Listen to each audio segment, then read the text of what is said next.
And the notices has been issued by the ROC even on various lapses in drafting the balance sheets of the corporate houses. So we have to be very particular, and with these words, because we have got very learned speaker from Mumbai, Mr. Sandeep Shah, he will deliver it on the various orders issued by the NFRA and how far it has got a serious ramifications, implications for we as an audit fraternity. With these words, now I hand over the proceedings to Mr. Pramod Mundra.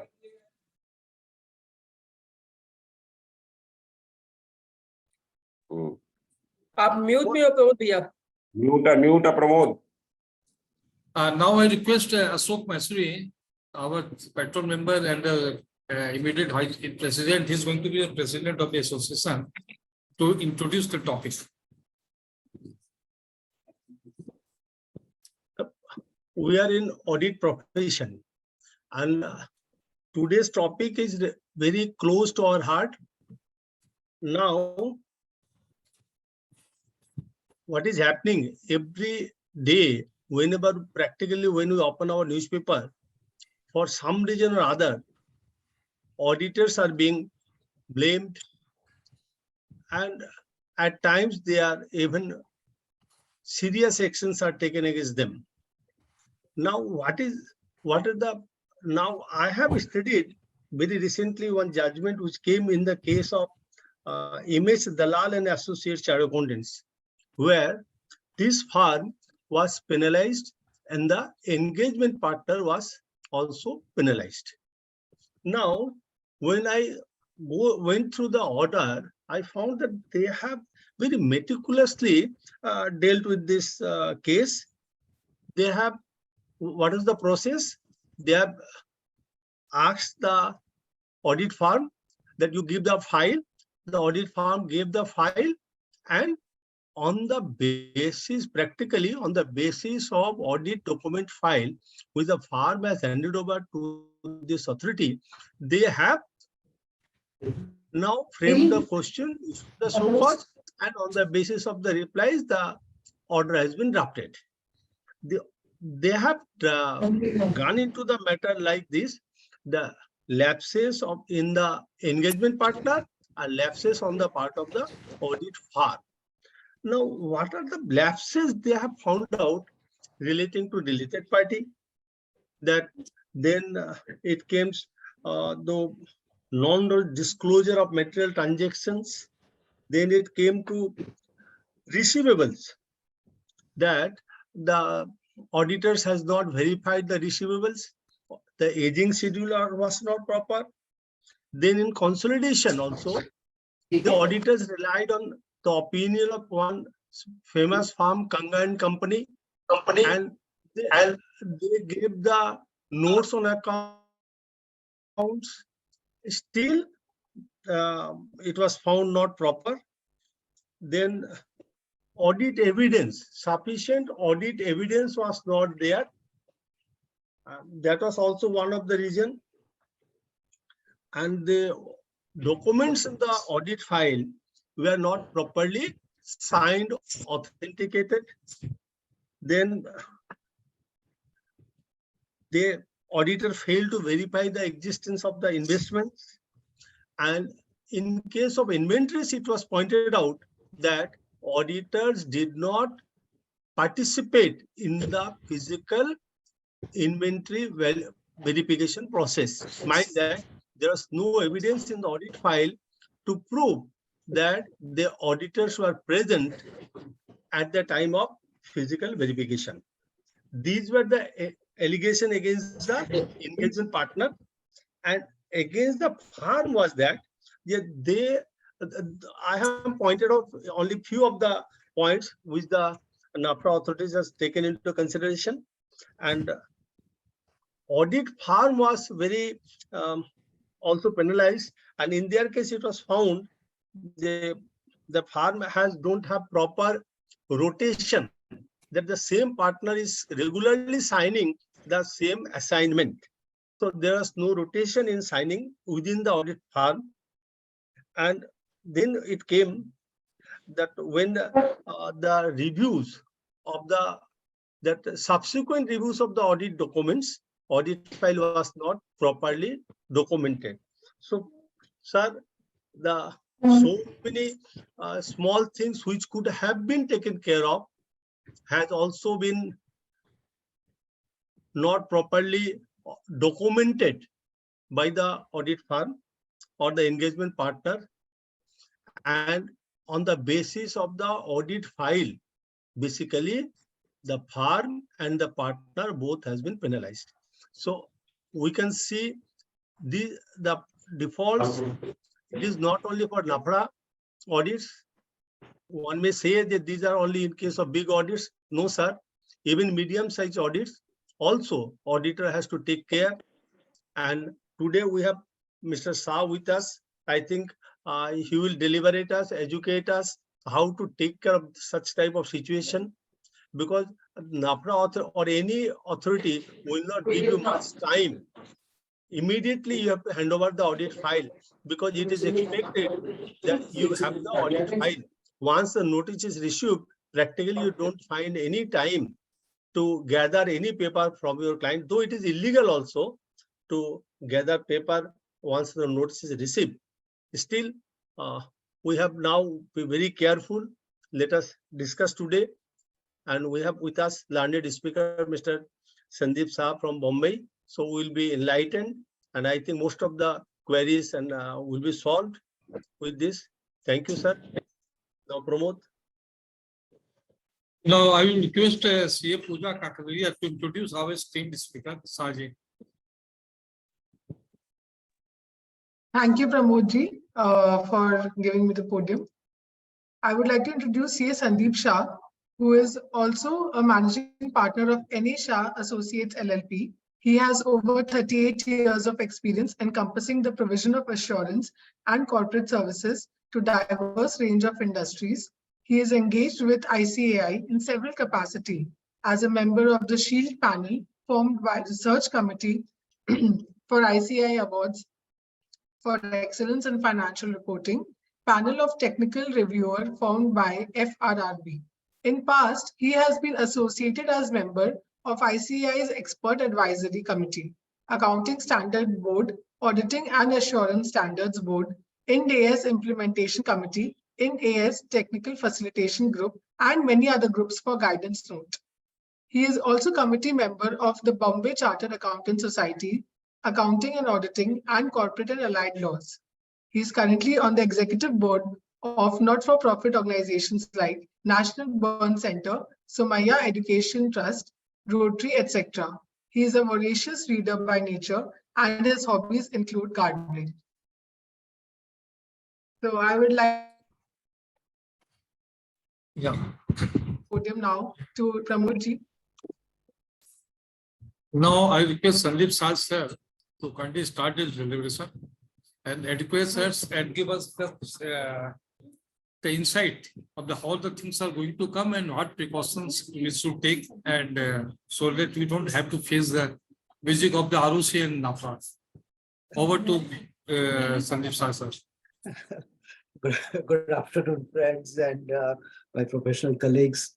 Thank you, Pramodji, and thank you, Pooja, for the introduction. And while Rajendra ji did elucidate the mantras, I really don't have any mantra to say that how we as professional practicing chartered accountants are, going to navigate the challenges in terms of the professional opportunities which exist, the challenges of knowledgeable both yourself and your team members, the knowledgeable clients, the thinking of the regulators, the fast evolving changes which are happening. So I definitely know that this topic in terms of what are the recent orders in what areas, and that obviously in next 1.5 hours, one cannot cover most of the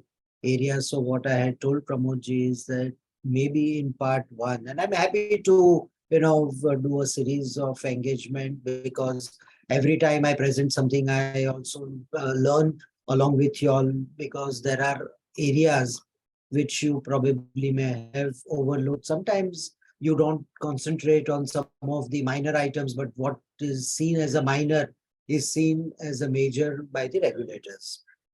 So just to give maybe just 2 minutes before I start my presentation, in every professional corner today, one conversation is happening that whether is NFRA the only reason why all professionals have, they're waking up and coming back and saying that, okay, what are the real challenges? I think, no, the Institute of our own alma mater for many, many years, they have been doing whatever they could do through the peer review, through the FRRB, through the CPE programs, through the various seminars, literature. I think everything they have been able to do. And of course, what we are experiencing and being part of the various committee and having understood what is happening, we can say that it is not just NFRA. Today, all regulators, whether it is MCA, whether it is the Enforcement Directorate, whether it is the Reserve Bank of India, whether it is the GST, whether it is the Income Tax Department, be that the National Company Law Tribunal, the Customs, SEBI, every possible regulator, including the IDA and TRI, all of them are constantly coming up and saying that if I have to rely upon the statements, the certificates, the work given to us by the various taxpayers, which is duly either audited or duly reviewed by chartered accountants, then what is the level of reliance can be put? And every time they find a deviation from the work which they see versus when they undergo an underlying document, they find that there is a gap, and the gap may be small, moderate, maybe high, but whatever it is, but eventually we have to all remember that we are all called chartered accountants. We may have our individual names, but what is collectively, what happens is that it is only a chartered accountant which is taken as a name all across, and therefore in that sweep, all of us, even however careful we are also part of this challenge.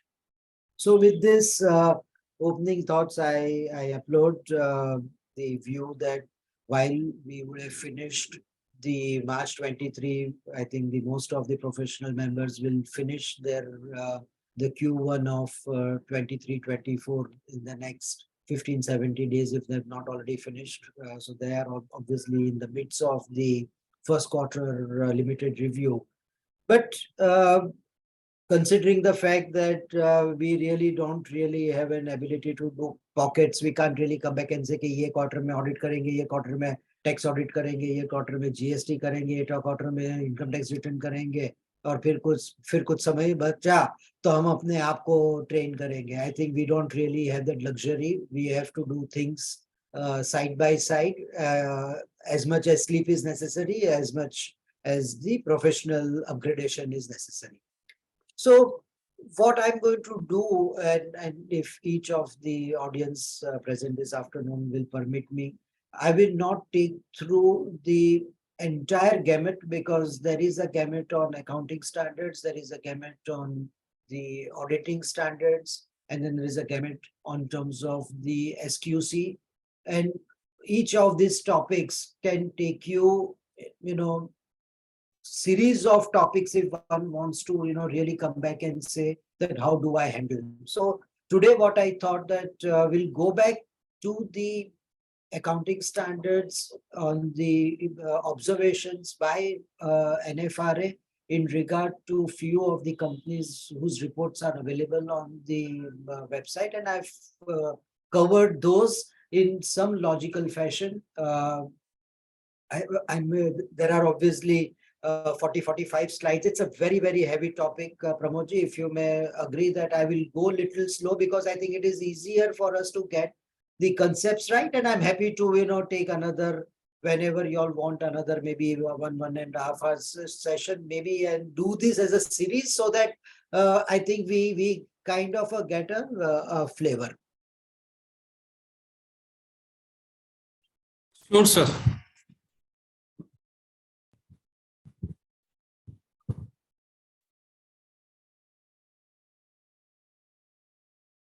Um, one second. Is the full slide visible? It is quite visible, sir. Okay, all right. So what we're doing is that, Visible. see, NFRA has got multiple items. So today what I'm addressing is the financial reporting quality review report issued by NFRA over the last 3 years. And of course, this is a presentation for the benefit of the members. What it does is to take the overview of the orders and then hopefully take questions and answers, as the time permits. And I'm happy to answer questions as we finish through each of the case studies. So far, NFRA has issued 4 FRQR reports covering 4 companies. It has issued 5 audit quality review reports covering the firms, and some of those have been in use for quite some time.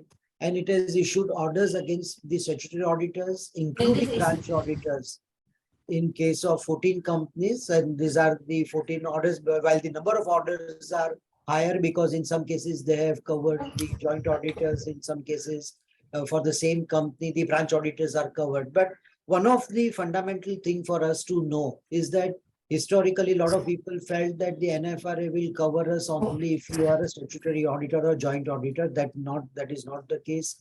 Even the branch auditors have been covered in their orders and disciplinary actions, show cause notices, and thereafter whatever the penalty or debarment orders which they have issued. So this is the broad,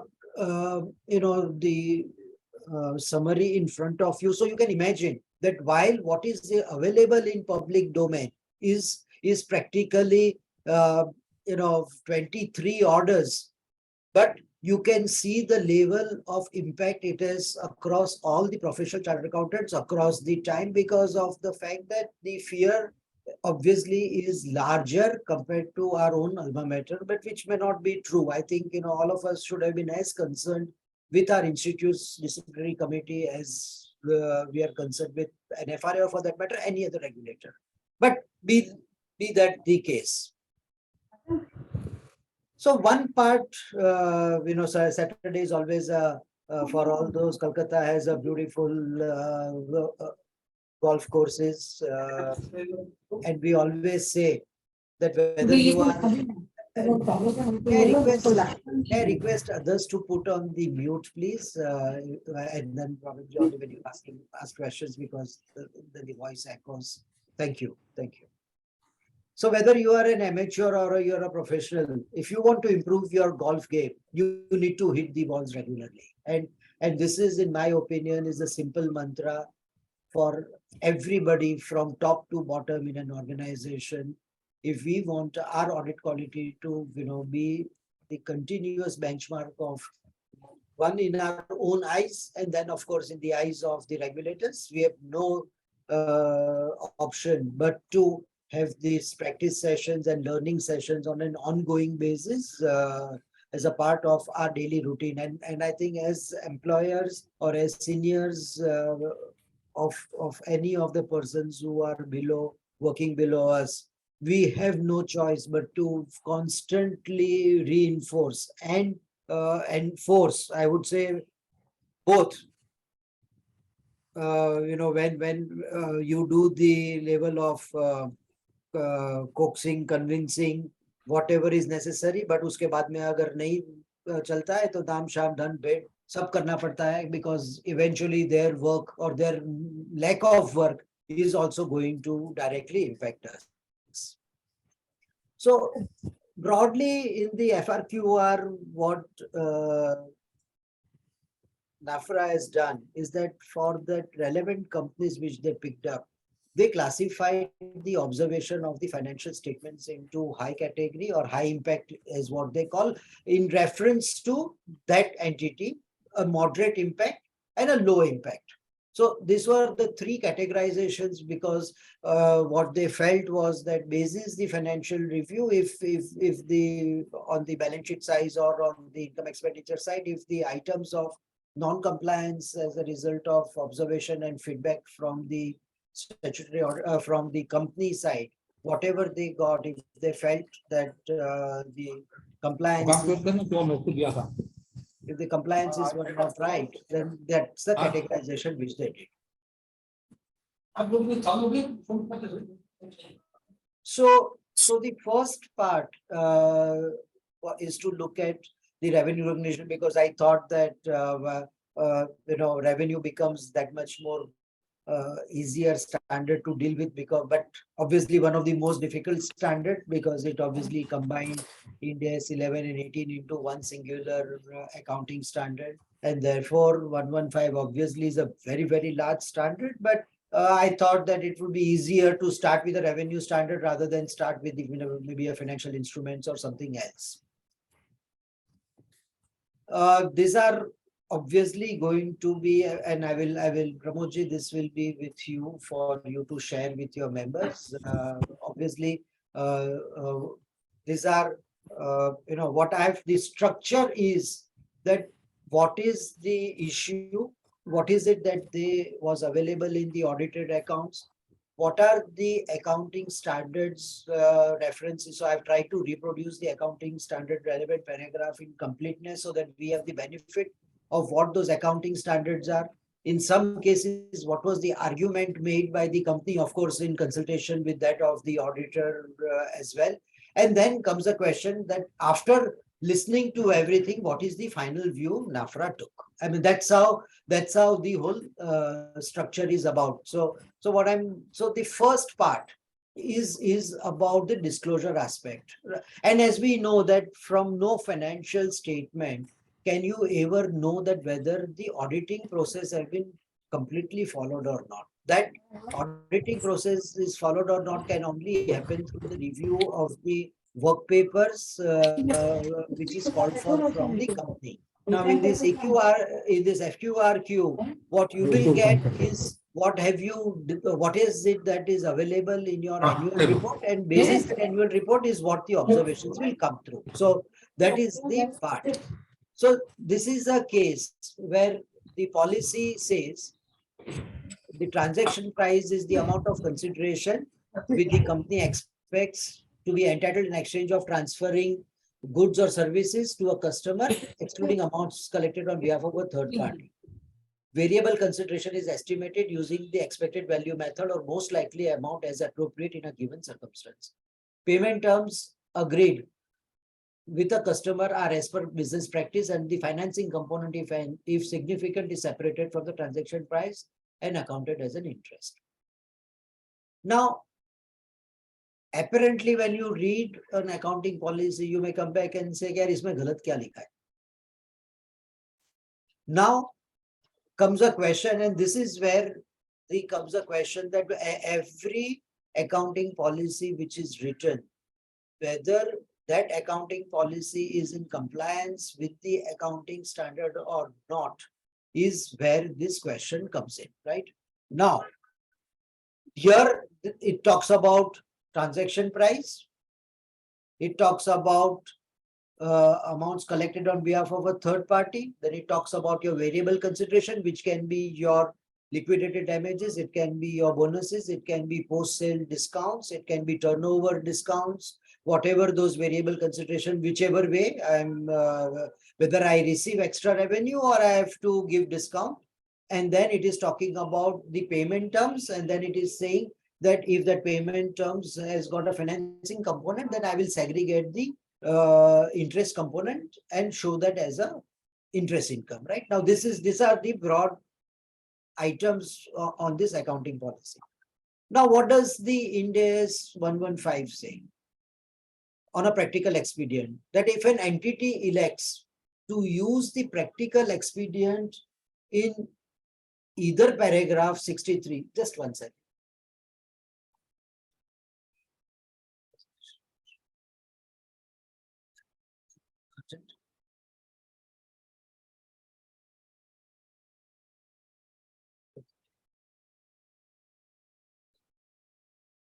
Sorry. So it says that if an entity elects to use the practical expedient in either paragraph 63 about the existence of a significant financing component or paragraph 94, which is about the incremental cost of obtaining a contract, the entity shall disclose that fact. And then para 63 says, as a practical expedient, an entity need not adjust the promised amount of consideration for the effects of a significant financing component if the entity expects at the contract inception that the period between when the entity transfers a promised good or service to a customer and when the customer pays for that good or services will be 1 year or less. So broadly, what we are saying is if my sale to collect is a 12 months period, then I can use a practical expedient and I need not split the interest component which has been built because किसको आपने 180 days का credit दे दिया, 270 days का credit दे दिया, 100 रुपए की जगह पे आपने 105 रुपए ले लिया. Now technically your policy would have said that is there a financing component? Answer is yes. But whether is that a significant financing component, then comes a question that whether is your credit period greater than 12 months or lower than 12 months, then you can choose this para 63. Now let's look at it. What happens? Now, because you have given that policy and you have not chosen to say that in which cases you will not do the interest segregation. So what does the NFRA says? That the disclosure made by the company in note 215, which is your accounting policy, wherein it is stated that payment terms agreed with the customer are as per a business practice, is a vague disclosure. It does not give the critical information useful to the users of financial statement as to the basis to assess the ability of the entity to generate cash and cash equivalents. Thus, there is lack of clarity in company's disclosure as the company has not given details of credit receivable due for payment in a less than year, which is justified application of para 63 in days 115. Now, when we are, so what does the entire case therefore as a part of an auditor today, when our team members are doing revenue recognition or portion audit, then comes a question that simultaneously they have to see that whatever samples we are selecting, whether those samples, one is of course in terms of the control and the at a point of time, over a point of time, all those are your matters for the recognition and measurement. And then when it comes to disclosure, then comes a question that whether does your disclosure, both of accounting policy and then in the financial statement and then in the notes, including under Ind AS 115, whether does it match the gap or not. So this was the one part of the observation of NFRA. So let's look at again in the revenue disclosure. Let's say there was another company, there was this observation about the fact that the company has not disclosed information related to refunds, returns, and similar obligations, the type of warranties and related obligation regarding revenue generation activities. So this was a case which was in a project management. So you have the warranties are there in one of the companies. You have sale of capital goods, and then you have warranty, which is free warranty, which is your service level warranty, which is built into your price, but then you have an extended warranty, and therefore each of them remains a separate performance obligations, and therefore they have to be dealt separately because the revenue recognition will happen separately. So what does the NFRA observe? That the company has disclosed warranty related disclosure in different notes. Accounting policy for warranty is disclosed in 2.2D, whereas the movement of warranty provision is disclosed in 23, but note 48 pertains to disclosure under 115, where the disclosure related to warranties should have been made. Now, what does this necessarily mean? That like everything has to be organized. What does NFRA looking at? They are coming back and saying that logically your disclosure, whether is it scattered or is it flowing in the place where it is supposed to be there. Otherwise, what happens is that all those readers of financial statements, whether they are academicians, whether they are regulators, whether they are shareholders, whoever they are, they will look at a particular disclosure under a particular paragraph. If it is not there, they come to a conclusion that the company has not done its disclosure, and therefore they will not start finding out कि 300 page का annual report में मुझे कहाँ पे मिलेगा. So the company is largely catering to businesses where goods or services are supplied based on customized or specific or tailor-made requirements of customer. So as such, we do not have returns. This was the defense of the company. So we do not have returns, refunds, or similar obligations, as we do not deal into ready-made products or off-the-shelf products or consumer products. The accounting policy for warranty is disclosed. Please refer to so and so in the standard financial statement. The moment of warranty provision is disclosed in note 23 of standalone. The company is also disclosed all applicable information required by Ind AS 115 in note 48. Now, this was the defense which was made, and I think that was what everybody was coming back and saying, कि भाई finally सब कुछ दिया हुआ है, फिर भी क्या problem, right? But this is how the responses were there. So what is the final conclusion which they are making? That paragraph 119 makes it mandatory for an entity to disclose information about its performance obligation in contracts with customers, including a description of all of the following. Your typically satisfies performance obligation. When is it getting satisfied? If there is a significant payment terms, then what those variable, and if there is a variable consideration, then what is that variable consideration? The nature of goods and services the entity has promised to transfer, highlighting any performance obligation to arrange for another party to transfer goods or services, that is, benefit the entity acting an agent, obligation for returns, refunds, and other similar obligation, and types of warranties and related obligation. Now, this is your disclosure under para 119, right? Now, of course, there are 120 paragraph has got another set of disclosure, but we are not getting into today all the set of disclosure, but here at least with reference to the observation which is in front of NFRA. And then you are saying that I have given. And what does finally NFRA come back and say? That certain information regarding payment terms, that is when the payment is due as required by 115, is not disclosed in note 48. Also, the disclosure regarding obligation of refunds has not been made. Information regarding types of warranties and related obligation is not disclosed in 48, but is scattered in various other notes. The company in its response has stated that they do not have returns or similar obligation. It's important to note that the disclosure requirement para 119 is mandatory, and the company is advised to disclose in future that the company does not have any obligation towards any returns or refunds. Now, this is one classic example. Like in our audit, we always used to come back and say, कि भाई अगर applicable है तो लिखेंगे, नहीं applicable है तो नहीं लिखेंगे. It does not mean that otherwise I'll have to have a question answer for everything. कि भाई ये applicable है. This is not in that format. But today, what is happening is that the thought process is that wherever there are qualitative and quantitative disclosures required, they do not want to see it as a chance, because they are not able to understand that whether is there a non-compliance or if actually it is not applicable to the company. Now, this will require significant review and re-review of the client's audited statements, the notes, the consistency, the completeness with reference to our checklist. So this is one part of the major work. If we have to take a learning from each of the reports, one of the learning certainly is that we obviously are supposed to be having our own checklist formats for purposes of compliance with the standards on auditing and accounting standards. But now what is happening is that we have to also ensure that the client is sensitized, because finally we cannot be doing the work of a preparer. Today the difficulty most of the chartered accountants are facing is that the client and client's accountants are not as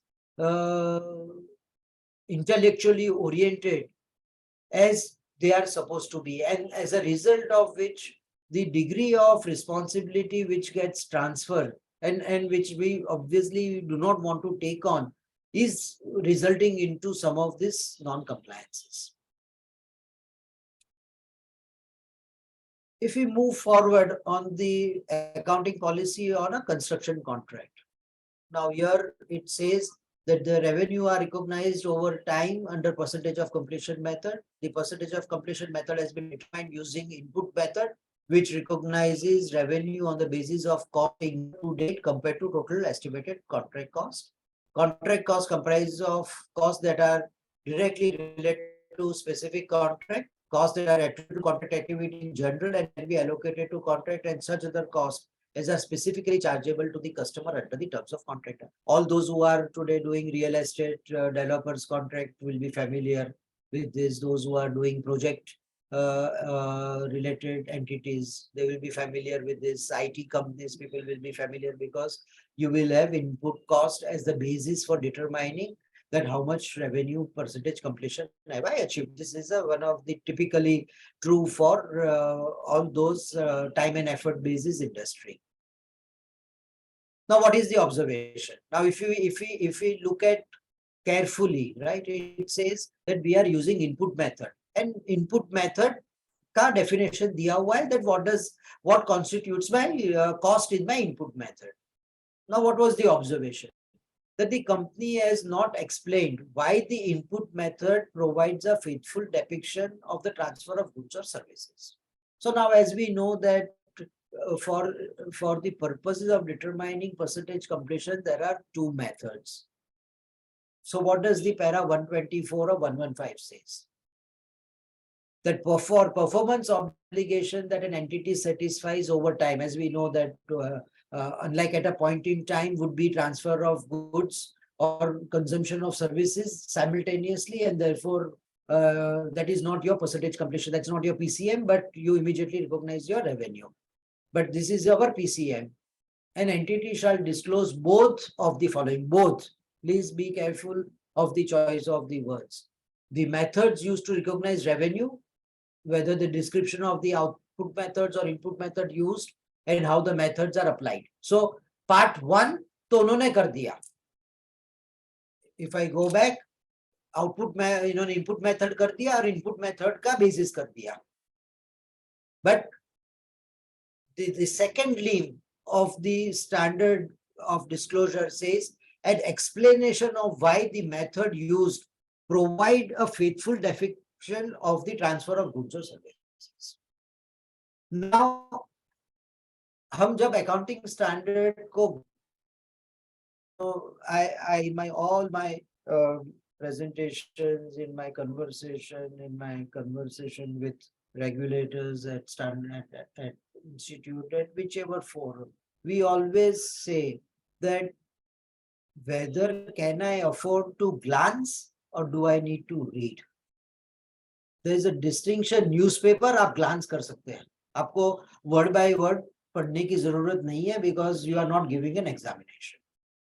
But when we are looking at compliances with our work, glance करने की बात तो एक जो experienced है उसके लिए शायद glancing में बैठ जाता है, because of our eyes are trained, we know exactly what to look for.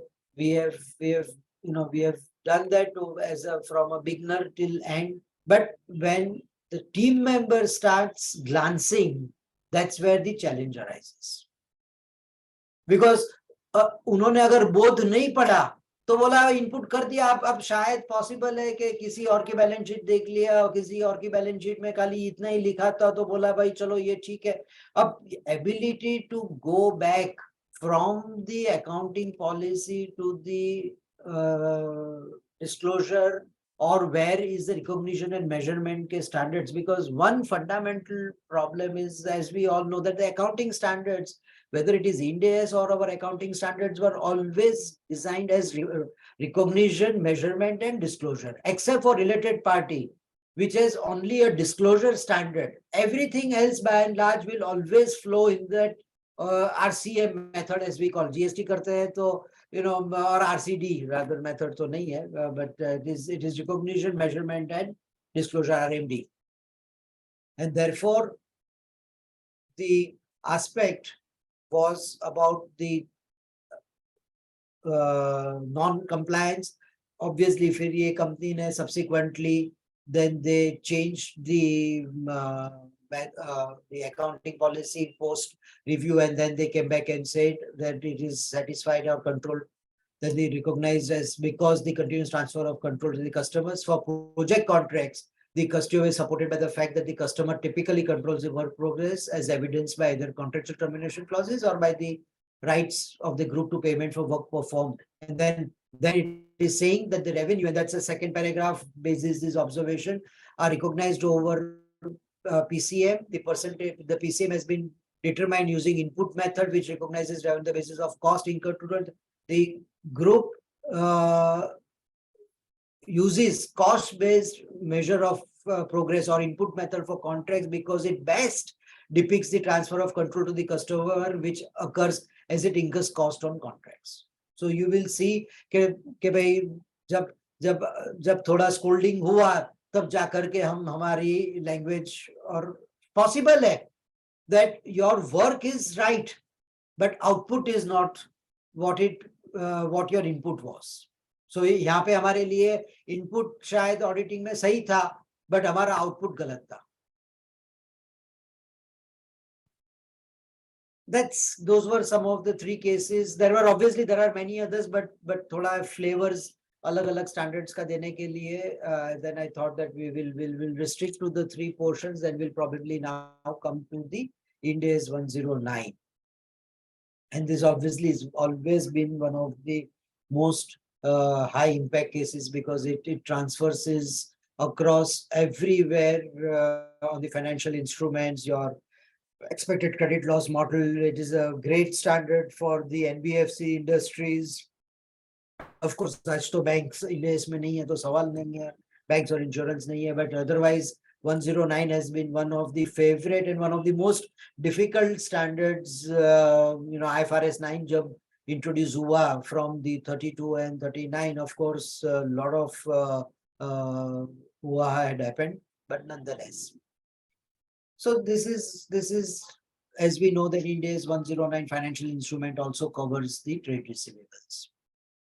And now in this trade receivables, the accounting policy said that all financial assets are, because of course, you don't have a separate policy for all financial instruments. There may be a specific paragraph in terms of trade receivable, but otherwise it will be because trade receivable is part of a financial instrument. So therefore the policy reads are initially recognized at fair value. Now please read this, and please read this paragraph little more carefully. So initial recognition is at fair value. Transaction costs that are directly attributable to the acquisition of financial assets which are not at fair value through profit and loss, जो FETPL के choice नहीं है, are adjusted to the fair value on initial recognition. Purchase and sale of financial assets are recorded using the trade date accounting. Now, as you know that there was a choice between trade date accounting and the clearing date on the date of delivery, because securities के अंदर में होता है कि आपका contract और आपका delivery दो अलग-अलग dates पे होता है. So there was always that choice available that whether are you doing trade date or a clearing date. But nonetheless, that's only from a. But what is more important to know is that initial recognition is at fair value. Now let's look at what is the paragraph 5.1.1 of 109. It says that except for trade receivable within the scope of 5.1.3 at initial recognition, an entity shall measure financial asset or financial liability at its fair value plus minus in case of a financial asset or liability not through P&L, then are directly attributable. And 5.1.3 says, despite the requirement of 5.1.1, which is saying कि आप financial instrument को fair value पे आप recognize कर सकते हैं. Despite that requirement, at initial recognition, an entity shall measure TR at their transaction price. As defined under 115, if the trade receivables do not contain a significant financing component in accordance 115, or when the entity applies the practical expedient in accordance with para 63.1. अब आप देखो कि 5.1.3 बोलता है कि except for significant financial transaction, उसको छोड़ करके आप fair value पे transaction record नहीं कर सकते. You have to do it at transaction price, whereas our accounting policy says कि हम सारे transaction, सारे financial instrument को हम fair value पे करते हैं.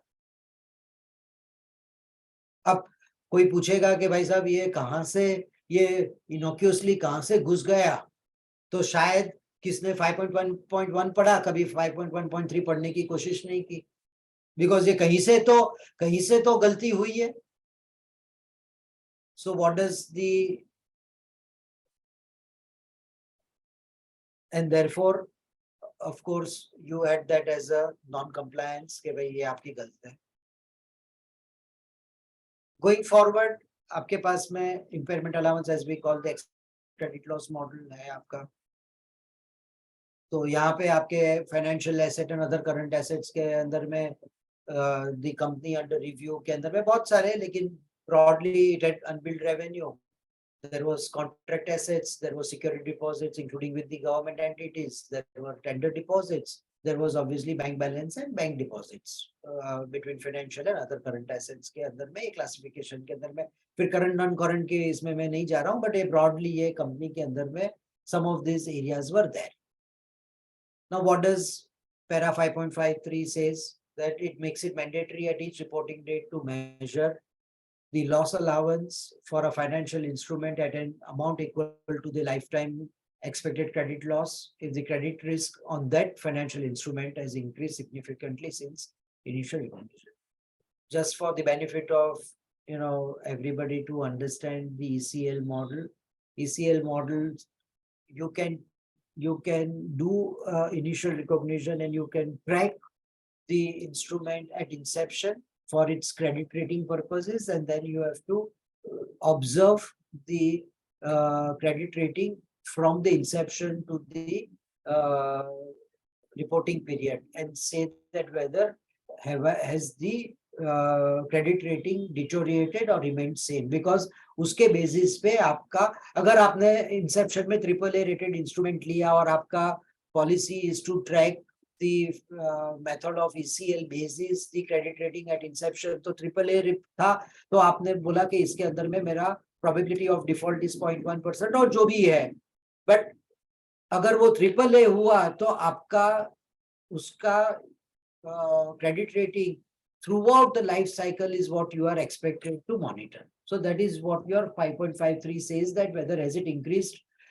significantly since its recognition, because अगर वो कंपनी की वर्किंग डिटोरेट होते गई तो AAA की जगह पे B हो गया, BBB हो गया, BBB प्लीज हो गया, या रेटिंग ऑन होल्ड हो गया, बिकॉज वो भी पॉसिबल है कि today in some cases the credit rating agency on account of the challenges do not release the rating and puts it on watch or on a hold. So that's your 5.53. 5.5 says that if the credit risk on a financial instrument has not increased significantly since initial recognition, the entity shall measure the loss allowance for that financial instrument equal to 12-month expected. So अगला 12 महीने का expected loss if there is no deterioration. कि भाई अभी तक तो जो था जून में, जो अब हमने खरीद जब लिया तभी तो AAA था, मार्च में भी AAA, अब सवाल ये है कि अगले 12 महीने के अंदर में whether what is the expected credit loss model expected out of that instrument. That's your para 5.5.5. And then 5.5.15 says that despite paragraph 5.53 and 5.5 above, an entity shall always measure the loss allowance at an amount equal to lifetime expected credit losses for trade risk. तो बाकी सब के लिए आपके पास में you can track and you can look at the how the lifetime credit losses are there, or if it is not deteriorated then 12 months. But TR के लिए आपके पास में lifetime credit loss की model आपको apply करनी है. Possible है कि कुछ TR में आप 5.5.15 कर रहे हैं और कुछ TR में आप credit risk at inception भी कर रहे हो. Possible है. It is not that के your not feasible, but by and large, you will always find that the ECL lifetime will be there for your trade receivable. Now, what does 5.5.1 says? That the entity shall recognize a loss allowance for ECL on a financial measure that is measured in accordance with para 4.12 or 4.12a, that is on your financial asset, then a lease receivable, a contract asset, or a loan commitment and a financial guarantee contract to which the impairment requirements apply in accordance with para 2.1G, 4.21C or 4.21D. Now, this is what your impairment allowance ke andar mein it covers up these 3 paragraphs. So now let's look at each of these items.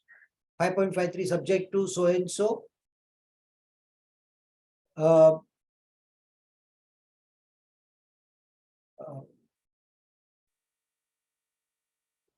For a financial instrument an amount equal to ECL, that part we covered. 5.5.4. The objective of the impairment requirement is to recognize lifetime credit losses for all financial instruments for which there have been significant increase in credit risk since initial recognition, whether assessed on an individual basis or collective, because कुछ portfolios है जो आप collective, because NBFCs के अंदर में आप जाओगे तो यार very large retail credit portfolios will be more like categorization rather than individual, because आप बोलते salaried class है यार by the categories of the businessman or by the industry, it can, or by the loan value, it can be by a individual or it can be by a category or what we call a collective basis, considering all reasonable and supportable information, including that which is forward looking, because obviously अगर आपको for next 12 months का ECL देखना है तो forward looking तो आपका हो ही जाएगा कि भाई what is happening. And then subject to paragraph 5.13 and 16, and if at the reporting date the credit risk on a financial instrument has not increased significantly since initial recognition, shall measure the loss allowance for that financial instrument at an amount equal to 12 months ECL. And then the measurement of ECL, which is your para 5.16 or 5.517, an entity shall measure ECL in a way that reflects a unbiased and probably weighted amount that is determined by evaluating a range of possible outcomes, that is your sensitivity analysis or a scenario. The time value of money, which is your discounting, because बोलते हैं ना कि अगर हमारा government का all of us would have got used to seeing कि भाई हमारी अगर subsidies government की है, सालों साल तक government की subsidy आती नहीं थी, पोर्टल नहीं खुलता है, पोर्टल खुलता है तो गवर्नमेंट पार्शियल देती है, 2 साल के बाद में आपको अप्लाई करना, 3 साल के बाद में देना. Now you can't say that the government of India is going to fail, but there is certainly if whether there is an ECL, government fail भी हो सकती है, वो भी नहीं हम बोल सकते हैं, but there can be a time value of money, because अगर आपका आज का 100 रुपया आपको 3 साल के बाद में मिलने का है तो उसकी present value at whatever is the incremental cost of discounting, वो तो आपका 80 रुपया हो गया या 85 रुपया हो गया या 90 रुपया हो गया, depending upon whatever is your incremental cost of borrowing. So there is obviously a time value of money, and then the reasonable and supportable information that is available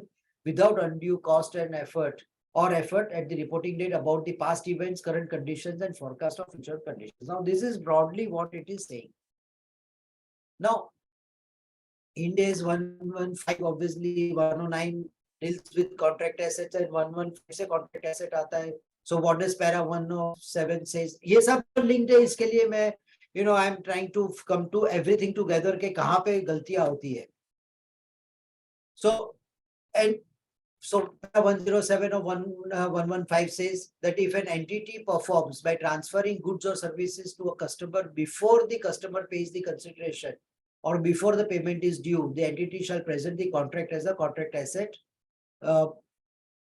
excluding any amounts presented as a receivable. Because possible है like in an IT industry, in a project management company, in a development company, अपने cost कर दिया, आपके कुछ milestones complete करने के बाकी है, तो obviously you cannot raise the invoice. तो आपका वो जो cost है वो आपका contract asset में चला जाएगा. A contract asset is an entity's right to consideration in exchange of goods or services that the entity has transferred to a customer, shall assess a contract asset for impairment in accordance with 109. Very, very mindful, because lot of companies today are making this error. वो बोलते हैं कि भाई ECL तो तब click होगा जब मेरा ट्रेड रिसीवेबल आएगा, तब उसके बाद में मेरा डिफॉल्ट होगा. अरे बॉस, आपका contract asset is covered under the 109, वो तो हम लोग ने देख लिया. पॉसिबल है कि भाई आपका वो कॉन्ट्रैक्ट एसेट ही बैड हो जाए कि बिकॉज आपने काम कर दिया और कस्टमर बैंकरप्ट हो गया, तो what will you do with that work? आपने इंफ्रास्ट्रक्चर उसके यहाँ पे किया तो क्या हो, थोड़ी ना आप उसकी टाइल्स और वॉल्स उठा करके लेके जाओगे. So there is an ECL including on a contract asset, and that is what this standard is saying, and therefore it is specifically saying that an entity under 115, this para 107 is saying that they shall assess a contract asset for impairment in accordance with 109. An impairment of a contract asset shall be measured, presented and disclosed on the same basis as the financial asset, that it is within the scope of 109. So explicitly wo bolte hain. And then 113 is saying disclose all of the following amounts for the reporting period unless those amounts are presented separately in the profit loss account in accordance with other standards, which is revenue recognized from contracts with customers, which the entity shall disclose separately from its other sources of revenue. Any impairment losses recognized in accordance with 109 on any receivables or contract assets arising from entities' contracts with customers, with the entity shall disclose separately from impairment losses of other contracts. And therefore, ये company contract assets में ECL नहीं करती थी, तो NFRA came back and said that the company should review its policy and provide for ECL in accordance with 109, including on the balances due from banks, which cannot be viewed as free from risk of default, and the deposits with other authorities, subsidiaries or joint venture. Now you can imagine कि कहाँ से जाकर के आपका ये आ रहा है. मैं before I conclude, दूसरी कंपनी में इसकी alternative argument हुई.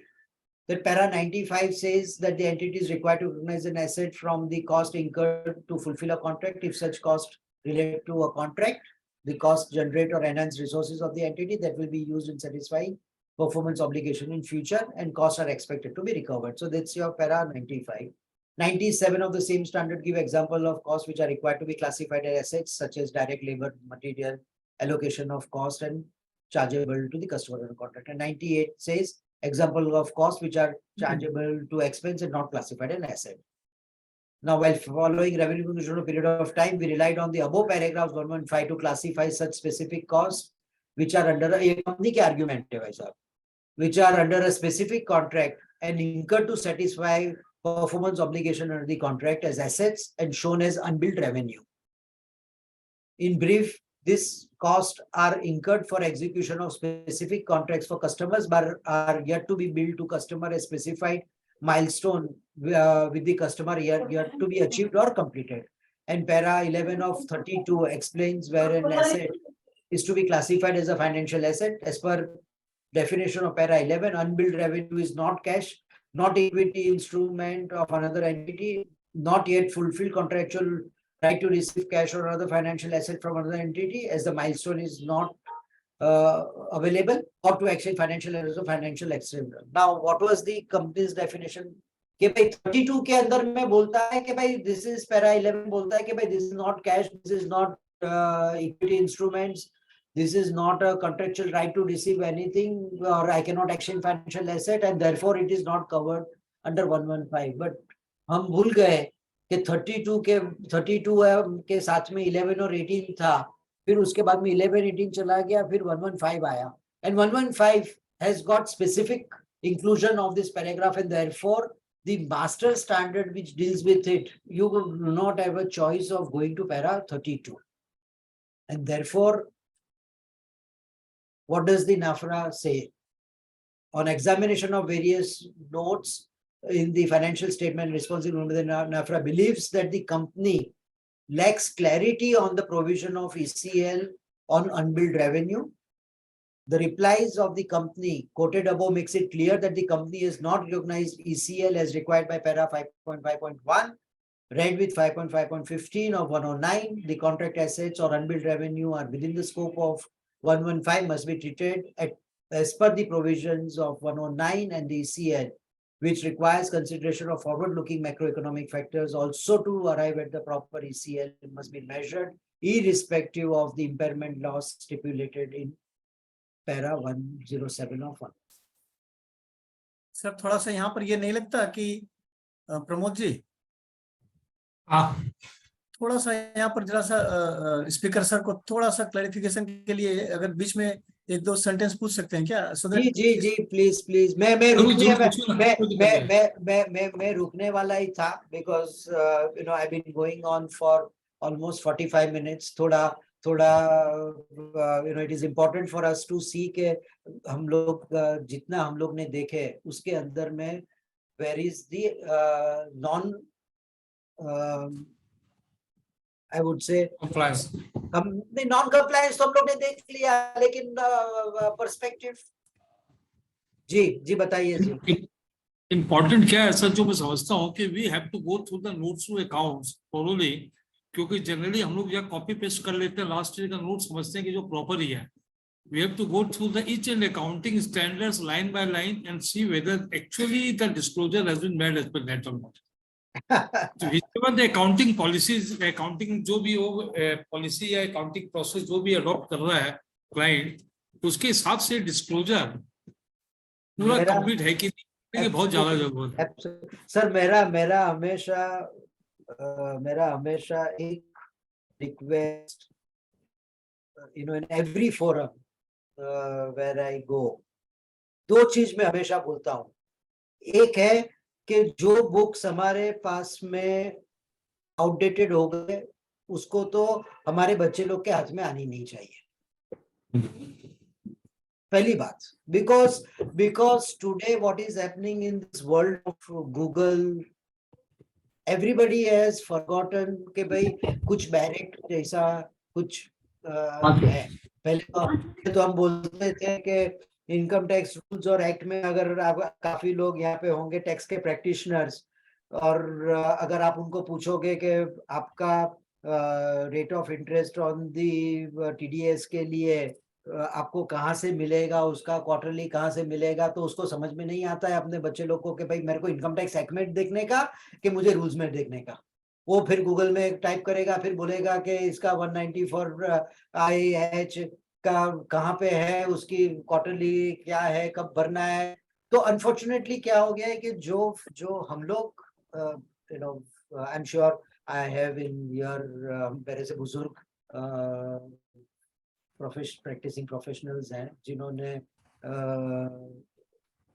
विजी मेहता का रेकनर भी देखा होगा।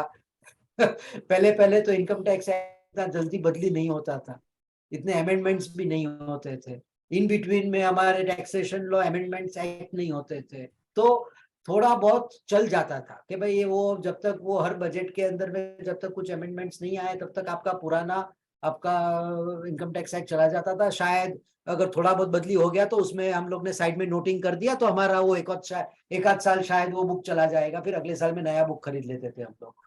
But today unfortunately even in the Google you will not get what is the latest applicable standard, what is you know where you early implementation कहाँ पे है। तो एक मुश्किल ये हो रही है सर के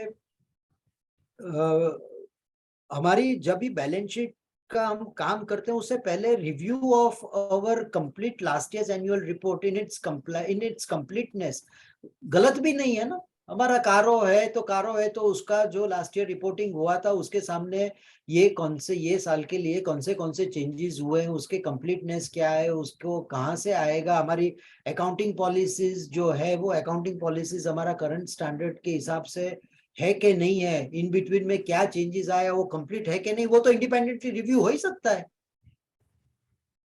फिर आपका जो ऑडिट हुआ उसके अंदर में वो सुपर इम्पोज करें।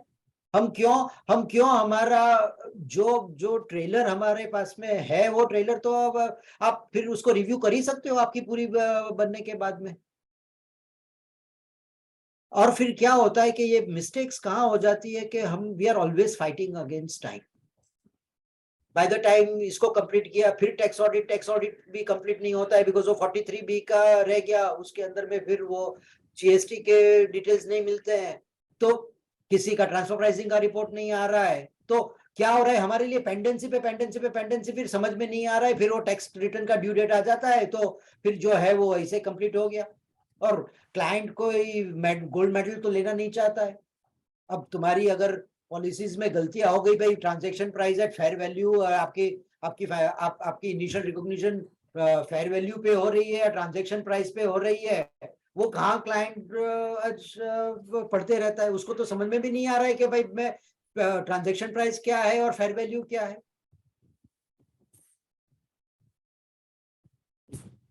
तो and I'm happy to hear any other views of the member. कोई क्वेरी है तो आप सर कुछ क्वेरी पूछ रहे थे ना शर्मा जी? नहीं, आरएमडी के बारे में थोड़ा बताइए ना, आरएमडी और आपने बताया रिलेटेड आरएमडी का इसमें क्या है सर, क्या होता है कि जैसे जैसे हमेशा जैसे हमारे इनकम टैक्स के अंदर में सेक्शंस हुआ करते थे, राइट, डेफिनेशन से लेकर के फिर इनका आपके डेफिनेशंस थे, फिर आपके इनकम चार्जेबल था, उसके बाद में आपके नॉन रेजिडेंट था, फिर उसके बाद में आपका चैरिटेबल ट्रस्ट था, फिर सैलरी था, फिर आपका बिजनेस इनकम था, फिर कैपिटल गेन्स था, फिर आपके अदर सोर्सेज थे, फिर आपके फॉर्मेट्स एक हुआ करता था, so that every practitioners would know कि भाई मुझे मेरे how is the act structure. तो अकाउंटिंग स्टैंडर्ड में भी ये एक स्ट्रक्चर है। Everything is basis the recognition, measurement and disclosure. और फिर कहीं पे है स्टैंडर्ड्स हैं जिसके अंदर में, जैसे अगर आप 116 देखोगे तो उसके अंदर में कहीं कुछ डिस्क्लोजर्स आपका लेसी का खत्म होने के बाद में आ रहा है, कुछ आपके लेसोर के खत्म होने के बाद में आ रहा है, और कुछ मास्टर लेवल पे आ रहा है। तो क्या होता है कि जब तक लोगों को ये नहीं समझ में आएगा, कंसेप्ट्स नहीं समझ में आएगा, अकाउंटिंग स्टैंडर्ड का स्ट्रक्चर समझ में नहीं आएगा, तब तक आपको ये समझ में नहीं आएगा कि मैं इसको कहाँ देखूं। अगर मैं क्या चीज को रिकॉग्नाइज कर सकता हूं, कभी रिकॉग्नाइज कर सकता हूं, करने के बाद में मैं उसको किस तरह से मैं उसको मेजर करूंगा, और मेजर करने के बाद में मैं उसको किस तरह से डिस्क्लोज करूंगा। अगर ये हर एक लोग अगर ये स्टैंडर्ड को इस ढांचे में देखे तो हमेशा absorption of the standard, its applicability will be easier. And second part is के कहाँ पे गुगली है। एक गुगली ये है कि लोग ये समझते हैं कि अगर एक स्टैंडर्ड है तो एक स्टैंडर्ड के अंदर में उसका रिकॉग्निशन, मेजरमेंट और डिस्क्लोजर सब कुछ उसी में आ जाएगा और कोई स्टैंडर्ड में रेफरेंस नहीं मिलेगा। आप कैश फ्लो का देख लीजिए, 107 में आप अपना कैश फ्लो कैश फ्लो 7 देख लीजिए, जिसके अंदर में आपका फाइनेंसिंग एक्टिविटी के अंदर में आपको कैश फ्लो बोल रहा है कि किस तरह का फाइनेंसिंग एक्टिविटी का डिस्क्लोजर आपको cash flow from financing activity करना है। अब किसने खाली कैश फ्लो का स्टैंडर्ड पढ़ा, फिर उसने अपना लीज का स्टैंडर्ड 116 पढ़ा ही नहीं। अब 116 का स्टैंडर्ड नहीं पढ़ा तो 116 का स्टैंडर्ड में तो ये डेफिनेटली लिखा हुआ है कि भाई आप जब कैश फ्लो प्रिपेयर करोगे तब आपका प्रिंसिपल और आपका इंटरेस्ट ऑन दी ROU वो तो आपको कैश फ्लो में, फाइनेंसिंग में सेपरेट डिस्क्लोज करना है। तो अगर कोई बंदा जो है वो खाली कैश फ्लो स्टैंडर्ड पढ़ करके बोले कि हाँ मेरे को सब आ गया, मैं उसका कैश फ्लो स्टैंडर्ड रिव्यू करके मैं कंप्लाइट कर रहा हूं, और फिर उसको 116 का समझ में नहीं आएगा, तो वो मिस्टेक करना ही करना है वो। गुड, बहुत अच्छा बताया। इसमें एक चीज मैं खाली ये बताऊं स्पीकर सर कि 010AS इंड AS 109 जी, जो कि फाइनेंशियल एसेट्स को फेयर वैल्यू के लिए बोलता है, तो वर्चुअली जब हम ऑडिट में जाते हैं तो बैलेंस शीट में पाते हैं कि भाई पैसे तो लगे हुए हैं, शेयर मार्केट में भी है, बॉन्ड में भी है, और आपके इसको क्या बोलते हैं कि मतलब अल्टरनेटिव इन्वेस्टमेंट फंड में लगे हुए हैं, म्यूचुअल फंड में लगे हुए हैं। तो उनकी जो फेयर वैल्यू करने के लिए बोलता है, तो जहां रेट अवेलेबल है उसके ऊपर हम अगर वैल्यूएशन कर देते हैं तो वो फेयर वैल्यू में हो गया। लेकिन जहां वैल्यू अवेलेबल नहीं है, जैसे मान लो अल्टरनेटिव इन्वेस्टमेंट है, तो हम देख रहे हैं कि वहां से पैसा जितना आना चाहिए था वहां नहीं आ रहा, बट वो ऐसा भी नहीं है कि बैड डेट हो गया। तो ये जो एक्सपेक्टेड क्रेडिट लॉस ये सब्जेक्टिव इशू है, इसको डिटर्मिनेशन करने के कोई फॉर्मूले हैं या कोई थर्ड एजेंसी से लेना पड़ता है, या मैनेजमेंट की मात्र सर्टिफिकेट लेने से ऑडिटर की ड्यूटी डिस्चार्ज हो जाती है? नहीं सर, उसमें अब मैं उसमें मेरा नेक्स्ट स्लाइड्स में वो है, आपका ये टॉपिक आपका कवर हो जाएगा सर, जो लेवल 1, लेवल 2, लेवल 3 जो बोलते हैं कि which are quoted market, not actively quoted, and the level 3 which is not in the active market, और जहाँ पे वैल्यूएशन रिपोर्ट्स ऑब्टेन करने पड़ रहे हैं। तो उसका भी एक सेक्शन है सर। तो आपका ये प्रॉब्लम डेफिनेटली है कि नॉलेज ऑफ, और मैं ये आपको ये भी बता दूं कि जब हम नाफरा का जब स्टैंडर्ड्स ऑन ऑडिटिंग पे आएंगे तब कहाँ पे नाफरा का व्यू ये हो रहा है, तो लेट अस अज्यूम लेवल 3 है, कोटेड मार्केट का इंस्ट्रूमेंट नहीं है, तो आपको तो लेवल 2 लेवल 3 के अंदर में आपको वैल्यूएशन रिपोर्ट आपको ऑब्टेन करना पड़ा कि भाई मेरा ये AIF का क्या होगा, बिकॉज शायद उसकी NAV उन्होंने डिक्लेयर नहीं की थी, या कई जगह पे होते हैं कि आपके अनकोटेड इन्वेस्टमेंट्स है तो अनकोटेड इन्वेस्टमेंट्स का आपको फेयर वैल्यू करना ही पड़ेगा, बिकॉज आप उसकी ब्रेकअप वैल्यू ले नहीं पाते हो अनलेस उसके खाली उसके अंदर में सिर्फ कैश एंड बैंक बैलेंस है और कुछ ही नहीं है। तो बात अलग है कि भाई लिक्विडेशन वैल्यू में भाई जितनी एसेट जितनी रिजर्व्स है उतना सामने बैंक में पैसा पड़ा हुआ है, तो फिर और तो कोई वैल्यू हो ही नहीं सकती उसमें। फिर एक जगह पे ये होता है कि आपके पास में जो वैल्यूअर को अपॉइंट किया उसने आपको ड्राफ्ट वैल्यूएशन रिपोर्ट दे दिया, आपकी समझो 30 जुलाई को आपकी लिस्टेड एंटिटी की आपकी बोर्ड मीटिंग है फॉर द जून क्वार्टर, आपके पास में 15-20 जुलाई को आपको उसका ड्राफ्ट आ गया। अब ड्राफ्ट आ गया तो आपने उसके बाद में आपने 30 जुलाई को आपको LRR इशू कर दिया, अब उसने आपको 29 को या 30 को उसने आपको फाइनल रिपोर्ट साइन करके आपको दे दिया, बराबर है। अब 29 को दे दिया तो आपने देख लिया होगा कि भाई जो मेरे को ड्राफ्ट आया है और मेरा क्लोजिंग है उसमें मेरा कोई फेरफार है कि नहीं नंबर में, वरना आपको उसको रिप्लेस करना पड़ता। अब नेफ्रा का ऑब्जर्वेशन ये है कि आपने 20 तारीख से आपको अगर 29 को मिला और 30 तारीख को अगर आपने उसको यूज किया तो उसका पूरा स्टडी करने का आपको कहाँ टाइम मिला? आप अपना डॉक्यूमेंट्री एविडेंस दिखाओ कि आपने उसका फाइनल साइंड रिपोर्ट पे आपने सब कुछ चेक किया कि ये सही है, इसमें कोई वेरिएशन नहीं है, और अगर आपका नोटिंग नहीं है तो ओनली बिकॉज आपका ड्राफ्ट अभी आपका साइंड रिपोर्ट से आ गया is a non compliance with the standards on auditing. तो सवाल ये हो रहा है कि ऑडिट के अंदर में एक बात तो हकीकत है कि एक अकेला का काम है नहीं है, बिकॉज वरना बड़ी कंपनीज को हैंडल करना या सिग्निफिकेंट कंपनीज जिसमें साइजेबल ऑपरेशन है अकेला का तो काम है नहीं। और फिर सवाल रहा कि उसमें कौन क्या करेगा, क्या करने के बाद में क्या डॉक्यूमेंट करेगा, क्या डॉक्यूमेंट करने के बाद में वो क्या लिखेगा, और उसके बाद में उसका जो प्रिंसिपल है वो उस पर क्या एंडोर्स करेगा। जब तक आप ये नहीं बताते हो तब तक नेफ्रे का व्यू ये है कि भाई ये तो सब आपकी कहानियां हैं, आपने तो काम किया ही नहीं। संदीप जी, MRL कितना डिफेंसिव आपको हेल्प करता है? MRL होता है from a point of view of completeness. अब वो दूसरी एक बात है, नॉर्मली हम MRL लेते हैं एंड ऑफ द ऑडिट। अब नेफ्रा ये बोलता है कि भाई आप MRL तो आप as your chapters are getting closed आप MRL ले, क्योंकि उसके बाद में उसका इम्पैक्ट क्या है वो आपने आपके फाइनल ऑडिट के फाइनेंशियल स्टेटमेंट्स में कहाँ पे आपने वो किया वो उसका तो पता ही नहीं चलेगा आपको। अब इश्यू क्या हो रहा है सर कि इसमें चट भी मेरी पट भी मेरी, आप सेक्शन बाय सेक्शन कर रहे हो, आप उसको डिस्कस कर रहे हो, आप उसके आइटम्स रिजॉल्व कर रहे हो, रिजोल्यूशन नहीं हो रहा है तो आप उसकी फिर इवेंचुअली आप अपने ऑडिट रिपोर्ट के अंदर में उसका क्वालिफिकेशन एम्फेसिस ऑफ मैटर जो भी है वो आप उसको डील करते जाओगे। आप उससे पहले end of the audit report को इश्यू करने से पहले आप उसको MRL लोगे। अब ये बोलते हैं कि नहीं, अब अगर आपने लिया भी तो सवाल अभी ये उठ रहा है कि आपका those in charge with governance का आपका हाउ हैव यू टोल्ड कि भाई Sandeep Shah is the person whom I believe is the those who are charged in governance. You cannot come back and say कि मैं सिर्फ ऑडिट कमेटी का member हूँ इसके लिए I will be treated as those charged in governance or all my audit committee members are in those charged in governance. आपको as an auditor आपको ये बोलना चाहिए कि भाई साहब आपको हम those in charge with governance हम मान रहे हैं, आप उसको डॉक्यूमेंट करो, आप उसको भेजो। अगर उसका अगर ऑब्जेक्शन हुआ तो आपको you will not be able to presume कि आपने उनसे डिस्कस कर दिया, लेकिन वो तो बोल रहा है कि भाई I am not in charge of governance.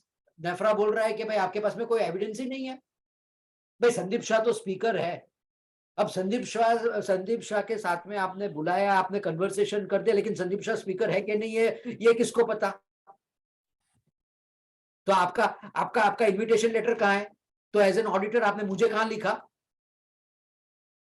नहीं, ऑडिटर जनरली तो ऑडिट कमेटी में रहते हैं और उस समय जो डिस्कशन होते हैं सारे रिकॉर्ड होते हैं। नहीं, बट वही तो बात है ना सर, वही तो नाफरा का ऑब्जेक्शन है कि भाई आप प्रिज्यूम कर रहे हो। ये सी क्या हो रहा है सर कि the distinction between familiarity of people versus the file which is supposed to be speaking on its own में बड़ा फर्क।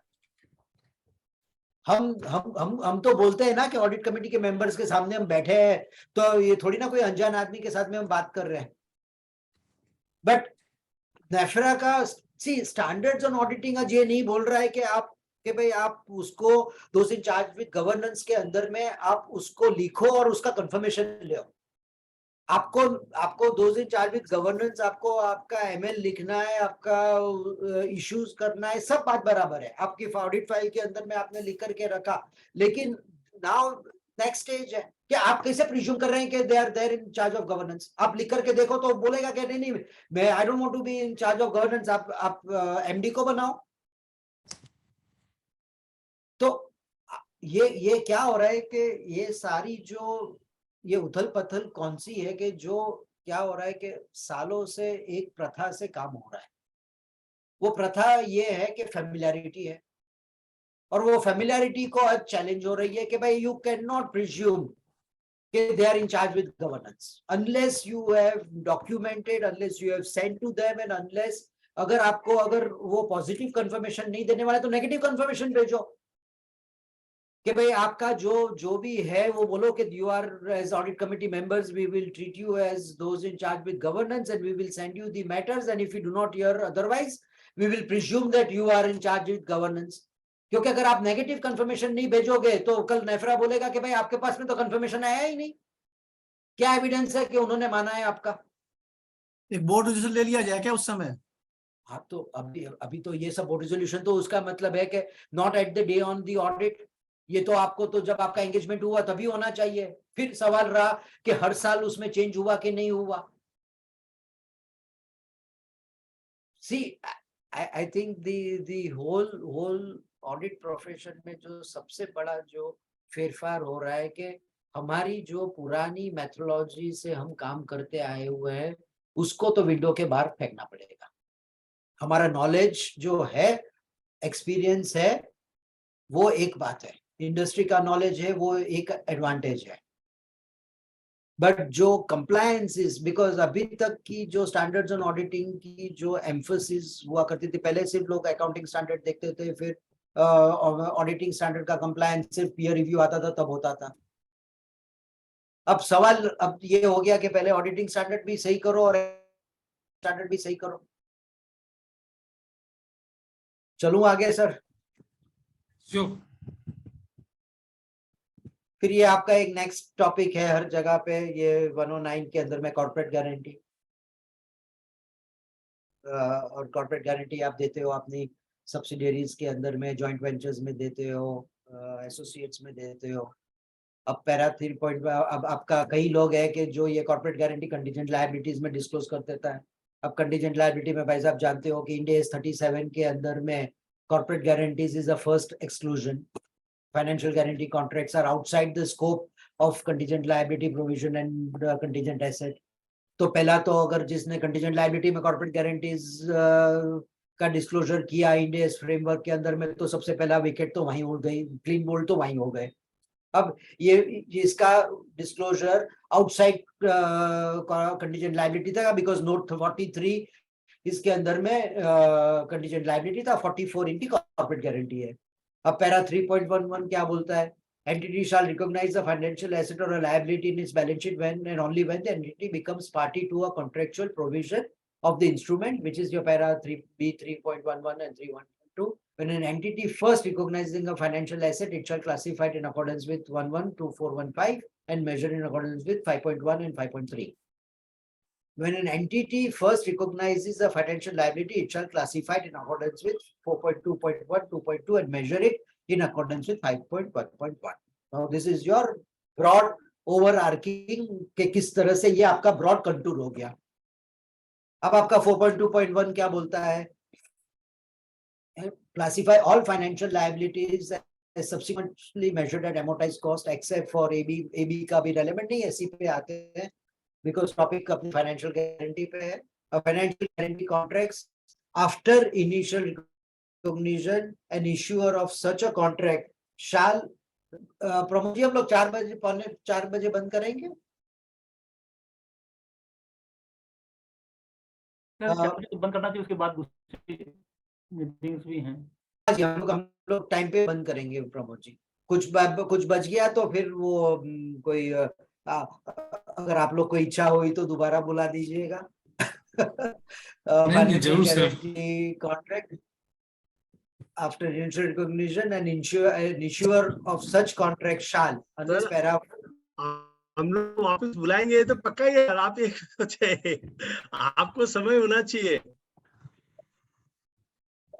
अब देखिए ऐसा है कि अगर नॉलेज से अगर प्रोफेशनल डेवलपमेंट होता है, हमारी सबकी अपलिफ्टमेंट होती है, तो उससे तो और खुशी हो नहीं सकती सर. बहुत आप एकदम मतलब जिसको बोलते हैं ना थ्रेड पे डिस्कशन कर रहे हैं sir. It's very useful sir. So after initial recognition, an issuer of such a contract shall, unless para 4.1a or b applies, subsequently measure at the higher of loss allowance determined in accordance with 5.5 and amount of liability where appropriate the cumulative amount of income recognized in accordance with principles of 115. So आप जानते हैं कि भाई corporate guarantee में दो leave है. एक है कि भाई आपका गारंटी होने से आपकी लायबिलिटी क्या होनी है, कि भाई कल अगर आपकी सब्सिडियरी डिफंक्ट हो गई, आपकी जॉइंट वेंचर बैंकरप्ट हो गई, आपकी कोई एसोसिएट बैंकरप्ट हो गई, तो आपका उसका क्या liability which you expect to pay because उसकी शायद उसकी लायबिलिटी उसकी उतनी एसेट नहीं है, और बाकी सारा रिजोल्यूशन करने के बाद में. सो एक आपकी लायबिलिटी हो गई और दूसरी है आपकी बिकॉज आप बैंक गारंटी आप कॉर्पोरेट गारंटी दोगे तो अगर आप फ्री दे रहे हो या आप चार्ज करोगे ट्रांसफर. आपका जीएसटी के अंदर में तो इश्यू है ही है कि भाई आप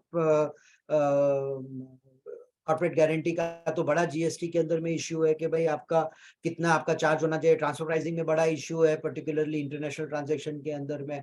तो वहां पे आपकी वो इनकम आप रिकॉग्नाइज करते जाओगे out of the liability which you are creating, because जैसे जैसे आपकी लायबिलिटी का पीरियड एंड होते जा रहा है, बिकॉज कॉर्पोरेट गारंटी शायद कम आपका अगले साल रिन्यू नहीं भी होवे बिकॉज आपने उसको टाइमलाइन था या यार आपने उसको क्लोजर कर दिया, तो आपकी वो इनकम 115 के थ्रू आएगी. और एक बात जो आपकी लायबिलिटी है और लायबिलिटी है कि नहीं है is a matter of assessment under ECL.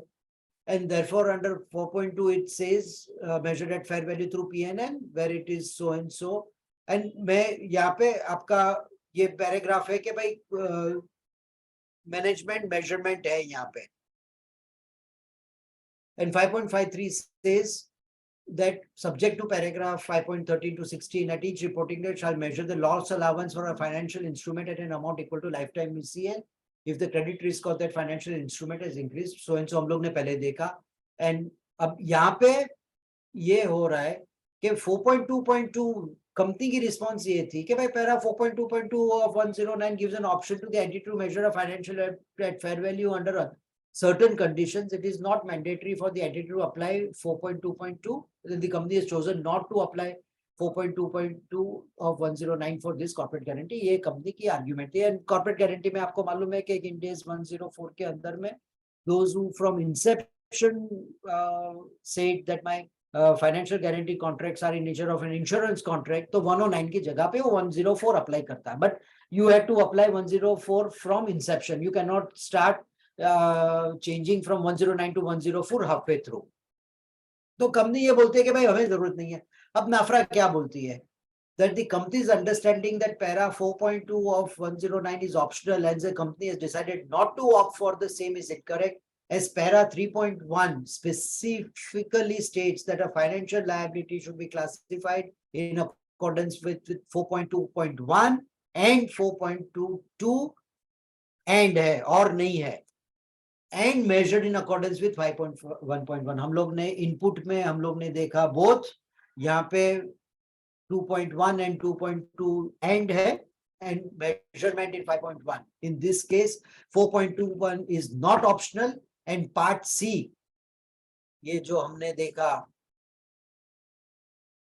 ये पार्ट सी 4.21 का कि फाइनेंशियल गारंटी कॉन्ट्रैक्ट को आप इस तरह से आप ट्रीट करोगे is not optional, and part C of 4.2.1 specifically deals with the financial guarantee contract, and the company should have followed the classification mentioned in this paragraph and should have measured these corporate guarantees in accordance with 5.1. तो क्या होता है कि हम batting तो करना चाहते हैं, हमको जब योकर आता है तब योकर पे हम डिफेंस लेते हैं 4.2.2 का, लेकिन हम भूल जाते हैं कि भाई आपका ये दोनों जुड़वा भाई है, आप इसको सेपरेट तो कर ही नहीं पाते हो। 4.2.1 है तो 4.22 का आश्रय लेना सवाल ही नहीं बनता है। तो what is it showing? एक बात ये जरूर है कि जो भी टीम नाफरा ने इकट्ठा की हुई है, of course they know their technical subject very well.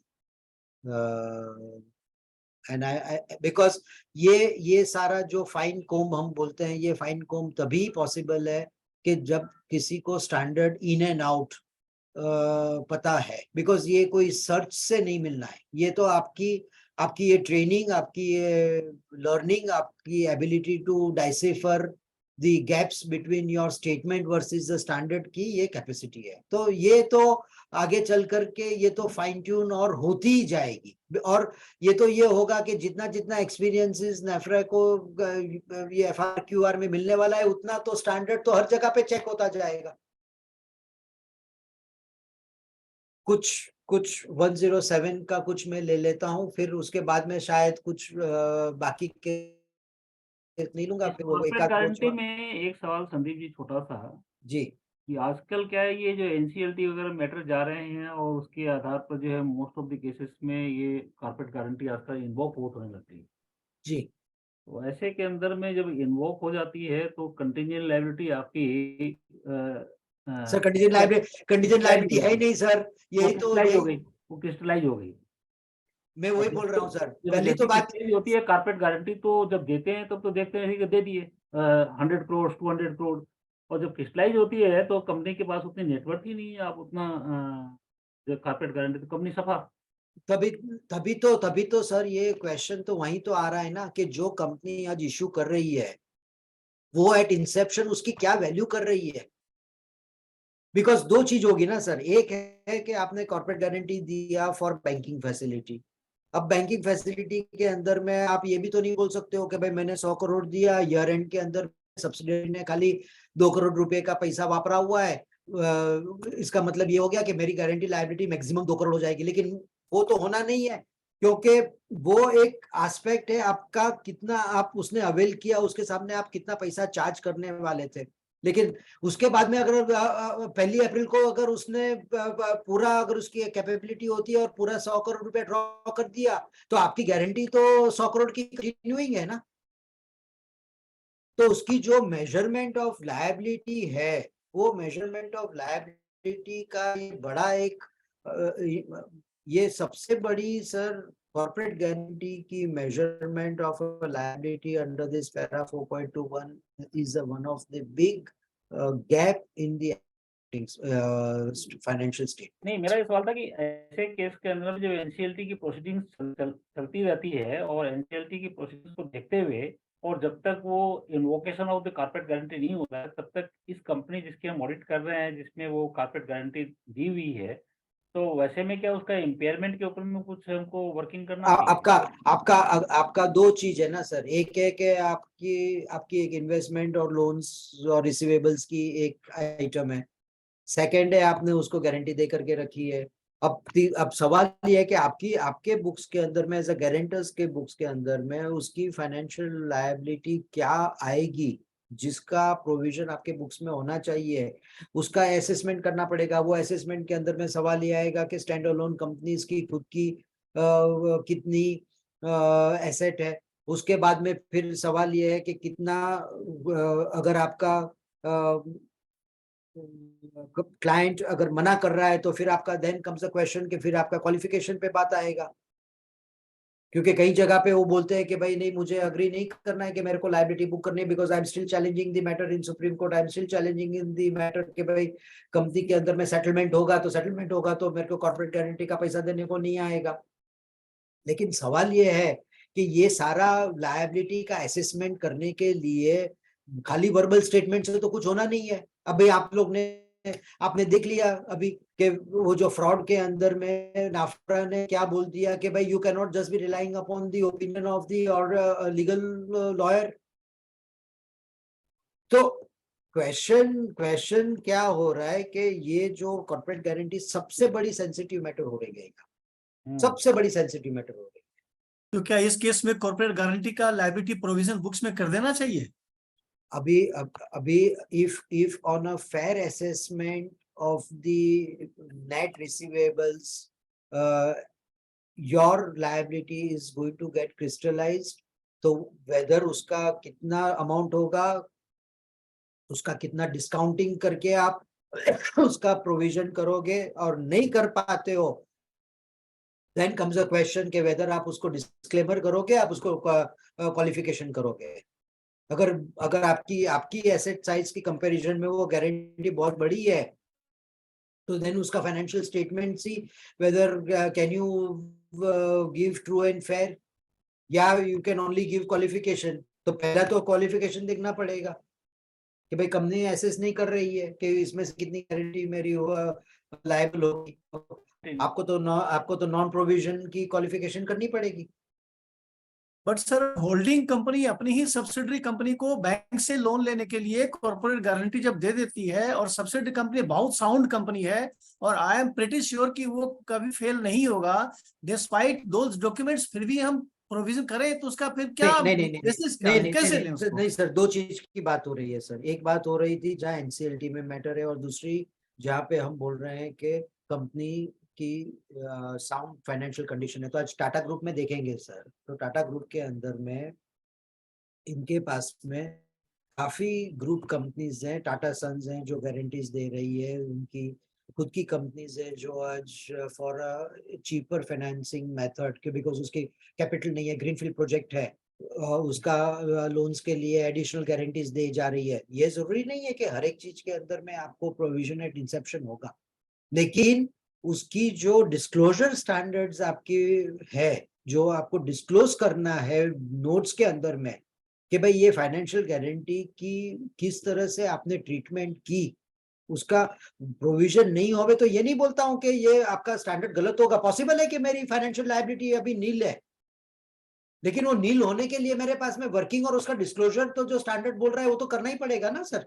I can not classify it under financial, I can not give it as a contingent liability, I will then give it only as an information कि मेरे पास में while मेरे financial guarantee liability का 4.2.1 के हिसाब से मैंने assess किया हुआ है, उसका लायबिलिटी मेरे हिसाब से 0 है, कोई बात नहीं है, और मैं सिर्फ guarantee by way of information दे रहा हूं मैं as an additional disclosure. But to say कि भाई ये इन्वोक नहीं हुआ, इसके लिए मैं उसका 4.21 का मैं असेसमेंट नहीं करूंगा, वो आपका स्टैंडर्ड का गलती हो गई। समझ गया। सो जो disclosure, proper disclosure should be there, that is the Proper disclosure, your work papers should show कि why there is no provision for financial liability at the reporting period. Correct. ये वरना तो ये तो सरासर हो जाएगा ना सर के भाई ईयर एंड में कंपनी ने अगर आपने सब्सिडियरी ने बोरो करके पूरा पैसा फिक्स डिपॉजिट में पड़ा हुआ है और फिर हम बोलते कि नहीं मेरे को तो गारंटी की लायबिलिटी का प्रोविजन करना है, वो तो पॉसिबल ही नहीं है ना। करेक्ट। Very good. मैं एक काम करता हूँ सर, आई थिंक कुछ 5-7 मिनट ही है, तो मैं 107 का मैं नहीं लेकर के, मैं छोटा 2-3 छोटे छोटे जो टॉपिक है वो लेता हूँ मैं। सर मैंने ऐसे जूम लिंक जो है 3 घंटे का कर रखा है, तो नहीं सर, maybe लेकिन नहीं सर, मैं लेकिन मेरा एक्चुअली क्या है कि वो एक फॉल की होने से थोड़ा काफी मेरे को 7-8 हफ्ते से मेरा थोड़ा तबीयत भी ठीक नहीं रहता था। दूसरा नहीं, नंबर क्या है ना कि कोई इतना कोई मतलब दिक्कत नहीं सर। गंभीर विषय है, इसको ग्रास्प करना, इसको मनन और- करना, इसके लिए टाइम लगता है। 2 घंटे का और सर ये 3 घंटे का, और ये 3 घंटे का सर ये करने को जाओगे, उसके बाद में लॉ ऑफ डिमिनिशिंग रिटर्न बैठ जाता है। एकदम नहीं, एकदम सही बात है। ये लॉ ऑफ सब्जेक्ट भी डिमिनिशिंग, देखा जाए तो सर बहुत हेवी सब्जेक्ट है, सब्जेक्ट इतना इजी नहीं है। नहीं, बहुत अच्छी से समझा रहे हैं, फिर एक सेशन का और रखिएगा। नहीं वो तो लॉ ऑफ डिमिनिशिंग रिटर्न है सर, कोई भाई इसमें कोई इसमें सबकी अपनी अपनी, इसमें कोई गलत बात नहीं है। नहीं, हम लोग तो नहीं, लॉ नहीं, रिटर्न में हाँ। रखेंगे, आपको दोबारा बुलाएंगे। हाँ। नहीं, छोटे छोटे टॉपिक्स है, आई थॉट के वाइंडिंग अप में मैं ले लेता हूँ मैं वो। नहीं, नहीं, एक है, ठीक सर। एक है आपका बेसिकली रिलेटेड पार्टीज और अपने सब्सिडियरीज और अपने जो एसोसिएट्स को जो हम लोन देते हैं, तो उसका एक रिक्वायरमेंट स्पेसिफिकली है 186 का, के 186(4). और यहाँ पे गलतियां कहाँ पे होती है सर, कि 186(3) अगर हम पढ़ेंगे तो 186(3) में आपका कौन से कंडीशंस में आपको सेक्शन अप्लाई नहीं होगा, तो it will say this sub section, it does not से कि this section will not apply. ये सिर्फ उसका ही वो जो लिमिट वाला है वो अप्लाई नहीं होगा। तो 186(4) बोलता है कि the company shall disclose to the members in the financial statements the full particulars of loans given, investments made और guarantees given और securities provided। जहाँ अगर समझो हमारी इन्वेस्टमेंट्स है, हमारी फिक्स डिपॉजिट है, जो भी है, अगर हमने एज एन सिक्योरिटी दी हुई है, या हमारी जमीन जायदाद है, and the purpose for which the loan or guarantee or security is proposed to be utilized by the recipient of the loan or guarantee or security, ये आपकी एक मैंडेटरी रिक्वायरमेंट है अंडर 186(4). और LODR के अंदर में आपका ये डिस्क्लोजर है कि भाई आपका in the books of holding company, subsidiary और होल्डिंग कंपनी के अंदर में आप क्या डिस्क्लोजर दोगे at the year end the maximum amount of the loans outstanding during the year. उसमें loans and advances, nature of loans to subsidiaries, उसमें नाम और अमाउंट दीजिए, एसोसिएट्स में बाय नेम एंड अमाउंट दीजिए, और loans to firms companies in which directors are interested, वो आप होल्डिंग कंपनी में आप ये ब्रेकअप दीजिए। सब्सिडियरी में same disclosure from the parent companies, और होल्डिंग कंपनी में and the subsidiary company where the company is made loans and advances. तो ये 2 रिक्वायरमेंट हो जाते हैं। तो कई जगह पे वी सी के हम रिलेटेड पार्टी के डिस्क्लोजर कर देते हैं, लेकिन फिर 186(4) का कंप्लायंस नहीं हो रहा है। तो ये तो एक नॉन कंप्लायंस डेफिनेटली NFRA ने भी ऑब्जर्व किया हुआ है। एक लीव एनकेशमेंट का थोड़ा लंबा है, मैं वो अलग से ले लूंगा। ये एक छोटा सा है जो हमारी पहले से हैबिट थी ना, वो इनवॉइस में हम लिखते थे ये no errors and omission excepted, फिर उसके बाद में हम लोग ने हमारी बैलेंस शीट्स में पहले से लिखते थे previous years figures have been regroup reclassified wherever necessary to conform to current year's presentation। ये हमारी पुरानी हैबिट चलती आ रही थी, वो इंडेस में भी चल गई। अब लफड़ा ये हो गया कि अकाउंटिंग स्टैंडर्ड्स और इंड AS के अंदर में एक चैप्टर में बड़ा डिफरेंस आ गया, और कई जगह पे रीग्रुप रिक्लासिफाइड और सब्जेक्ट टू कंफर्मेशन, वो एक तीसरा एक एलिमेंट घुस जाता है काफी बैलेंस शीट्स के अंदर में। अब सब्जेक्ट टू कंफर्मेशन बोलोगे तो पता ही नहीं है कि भाई मैं बोल रहा हूँ कि मुझे आपसे प्रमोद जी से 100 रुपया लेना है, अब सब्जेक्ट टू रिकन्फर्मेशन में 1 रुपये का रिकन्फर्मेशन है या 99 रुपया है, पता नहीं है। तो बोला सब्जेक्ट टू कंफर्मेशन के अंदर में भूलचूक सब माफ। तो वो तो एक पूरा ही स्टैंडर्ड्स ऑन ऑडिटिंग का तो सबसे बड़ा क्रॉस, तो अगर सब्जेक्ट टू कंफर्मेशन हो गया तो आपका तो विकेट तो वही उड़ गई आपकी। लेकिन स्टैंडर्ड इंड AS 1 का पैराग्राफ 41 ये बोल रहा है that if an entity changes the presentation or classification of item in its financial statement, यानी जो regroup reclassify की जो बातें हो रही है, it shall reclassify comparative amounts unless reclassification is impracticable. When an entity reclassifies the comparative amount, it shall disclose, including as at the beginning of the preceding period, the nature of reclassification, the amount of each item or class of item that is classified, and the reason for classification. आप ये नहीं बोल सकते हो कि मुझे अब प्रमोद जी का शक्ल पसंद नहीं आया तो मैं प्रमोद जी की जगह पे संदीप शाह कर दिया। भाई साहब आपने अगर रिक्लासिफाई किया तो ये तीनों तीन आपकी प्री रेक्विजिट है, तो ये जनरल सेंटेंस के अंदर में आपका ये पैराग्राफ 41 आ गया।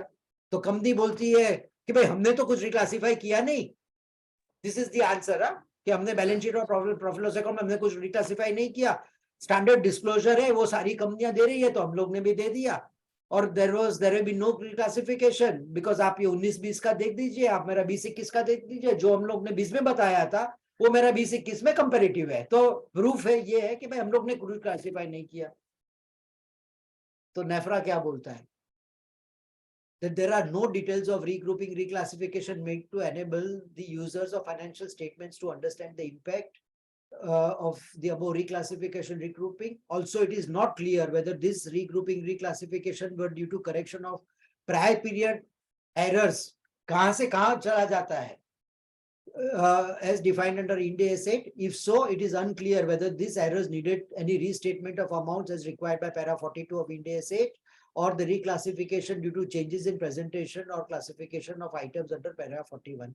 तो आप बोलते हो कि भाई हमने कुछ नहीं किया, लेकिन वो तो बोलता है कि शायद पॉसिबल है कि आपका वो तो रिस्टेटमेंट इंड AS 8 की आपकी गलती हो सकती थी, तो आपको तो रिक्लासिफाई, आपका तो ये रिक्लासिफिकेशन के अंदर में आप छूट जा रहे हो टेक्निकली, तो आपको अपने फाइनेंशियल स्टेटमेंट्स आपको रीओपन करके आपको रीस्टेट करने चाहिए थे।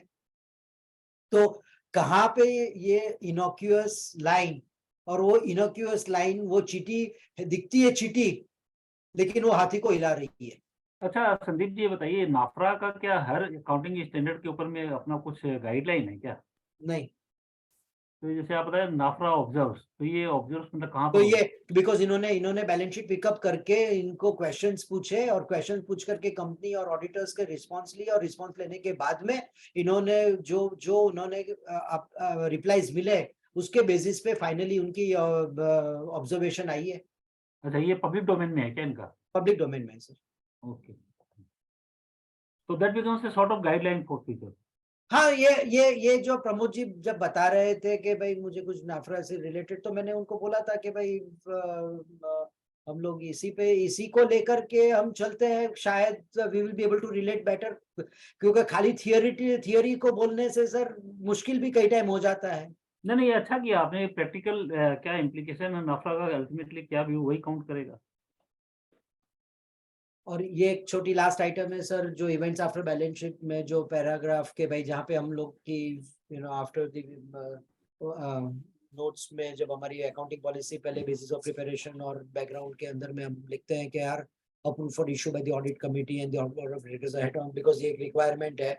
सो आपका ये पैरा 17 है जो अप्लाई होता है, Ind AS 10 से आता है, बिकॉज कई जगह पे आप देखेंगे कि जो हमारे जो स्टूडेंट्स हैं, कभी आप उनको पूछोगे कि भाई साहब आप ये बताइए कि ये कंपनी ये रिपोर्ट कर रही है कि ये इस तारीख को इन्होंने किया, ये रिक्वायरमेंट कहाँ से आया, आप उनको पजल पे लगा दो, ढूंढते रह जाएंगे कि भाई ये आंसर हमें कहाँ से मिलेगा, शेड्यूल 3 में मिलेगा, Ind AS 1 में मिलेगा, फ्रेमवर्क में मिलेगा, कौन से स्टैंडर्ड में मिलेगा, बिकॉज ये Ind AS 10 में इवेंट्स आफ्टर रिपोर्टिंग पीरियड में ये कहाँ से मिल जाएगा। तो अगर हमें हमारे बच्चे लोग को बोलते हैं ना कि अगर उनकी मेमोरी टेस्ट करनी है, उनकी नॉलेज टेस्ट करनी है, तो ये बड़ा बढ़िया सा क्वेश्चन है।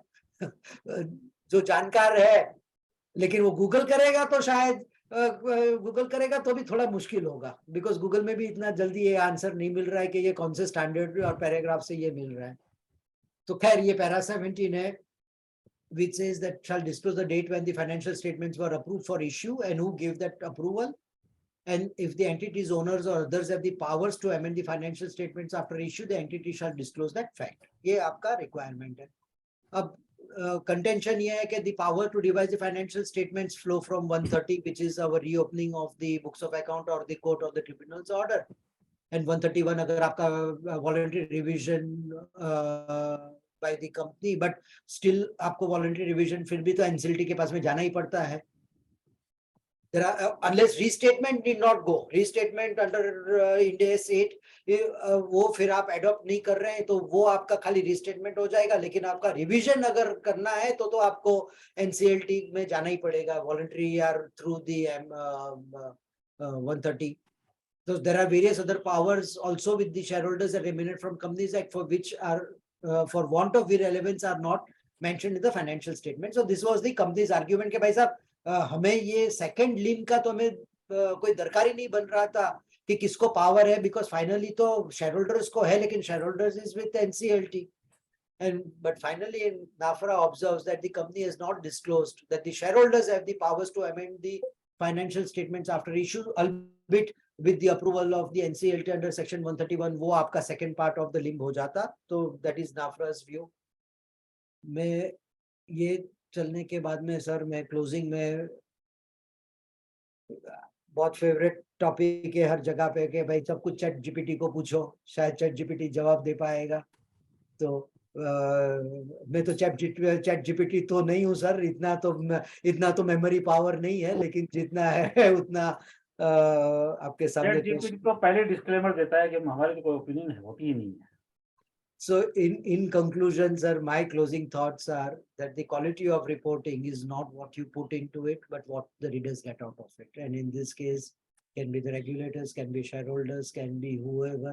Because हम कितनी भी मेहनत करें सर, अगर हमारी आउटपुट के अंदर में अगर गलतियां अगर हो जाएगी तो ये जो हमने अभी तक जो देखा वो हमारी भी शायद कोई बैलेंस शीट के अंदर में हम भी उसके विक्टिम होने की कोशिश है. और हर टाइम प्रमोद जी मैं कुछ ना कुछ जब प्रेजेंटेशन करता हूँ उस रात को मैं सोता नहीं हूँ, क्योंकि मैं हर टाइम सोचता हूँ कि मेरे यहाँ पे कहाँ गलती हो रही है. तो नींद तो हमारी भी आराम हो रही है कि every time we look at it. But thank you so much. Sir कुछ क्वेरी अगर है तो I will like to invite from the house if there is any query, और else I have 2 queries, 2 practical queries जो मैं आपसे पूछना चाहूंगा, लेकिन क्योंकि मुझे वन ऑफ द डेलीगेट्स ने मुझे भेजी है, लेकिन before that I will request anyone to have any query. एक क्वेरी सर है, ये फार्म को क्या करना चाहिए जो ऑडिट इंडिविजुअल फार्म पॉलिसी जो है ऑडिट का, कारण इसमें पेनल्टी तो एंगेजमेंट पार्टनर पर भी है, फार्म पर भी है. फार्म अपना पॉलिसी को कैसे बदलाएगा? नहीं, इस देखो today one distinction between the ICI and NFRA as a disciplinary committee, whether today the disciplinary committee powers do not flow to the firm, and therefore the powers of NFRA as a regulator flows both onto the firm and onto the partners. तो आज की तारीख में एक बात तो definite है sir के जो हमारी डेडिकेटेड टीम है पार्टनरशिप फर्म के अंदर में, बिकॉज आज डिबार हो जाएगी तो सारी फर्म डिबार हो जाएगी आज, जिसके अंदर में ऑडिट तो भले आपका शायद 5% का आपका बिजनेस हो या प्रोफेशन हो, बट 95% हमारी दूसरी फील्ड है. तो एक बात तो डेफिनेट है सर के ऑडिट को आज हम लाइटली तो नहीं ले पाएंगे. आज अगर आप स्टैट्यूटरी ऑडिट भी नहीं कर रहे हैं, आज टैक्स ऑडिट भी कर रहे हैं सर. आज टैक्स ऑडिट में भी आपने देखा हुआ है ना सर कि आज टैक्स ऑडिट के अंदर में क्या हुआ कि भाई जो वो फर्म थी जिन्होंने टैक्स ऑडिट के अंदर में लेटर ऑफ कंफर्ट के थ्रू जो पैसे ड्रॉ हुए, उसको पैसे तो बैंक से आए, पैसे तो आपने लायबिलिटी तो बैंक से कर दी. अब फिर बात ये हो गई कि टैक्स ऑडिट के अंदर में तो आप बैलेंस शीट बनती है, बैलेंस शीट के साथ में आपका 3CB 3CD लगता है, बिकॉज 3CA तो लगेगा नहीं बिकॉज पार्टनरशिप फर्म थी. तो 3CB लगा, 3CB के साथ में आपका टैक्स ऑडिट रिपोर्ट लगा, टैक्स ऑडिट रिपोर्ट के साथ में आपकी बैलेंस शीट लगी, बैलेंस शीट के अंदर में आपने लोन्स दे दिया. 269 के अंदर में आपने बैंक को तो एक्सक्लूड था तो आपने बैंक को दिखाया नहीं. तो आज रेगुलेटर तो यही बोल रहा है ना कि भाई आपने भले किया टैक्स ऑडिट, लेकिन आपकी जो स्टैंडर्ड्स ऑन ऑडिटिंग के प्रैक्टिस होनी थी वो तो आपने की नहीं. तो आज वो फर्म और उसका पार्टनर तो आज ईडी ने तो बिहाइंड कर ही दिया ना सर. तो एक तो आपका पॉइंट है सर कि जो भी एश्योरेंस आज कर रहा है उसका तो नॉलेज और उसका डेडिकेटेड टीम सब बंदर के व्यापारी भाई साहब नहीं चलेगा, क्योंकि इतना वास्ट है सर, पॉसिबल ही नहीं है इसको एनकम्पास करना। ये तो फुल टाइम जॉब है। तो ये तो स्ट्रक्चरल चेंजेस तो सर भाई साहब फर्म्स को करनी पड़ेगी। आपको डेडिकेटेड टीम्स लानी पड़ेंगे, आपको टाइम्स निकल तय करना पड़ेगा।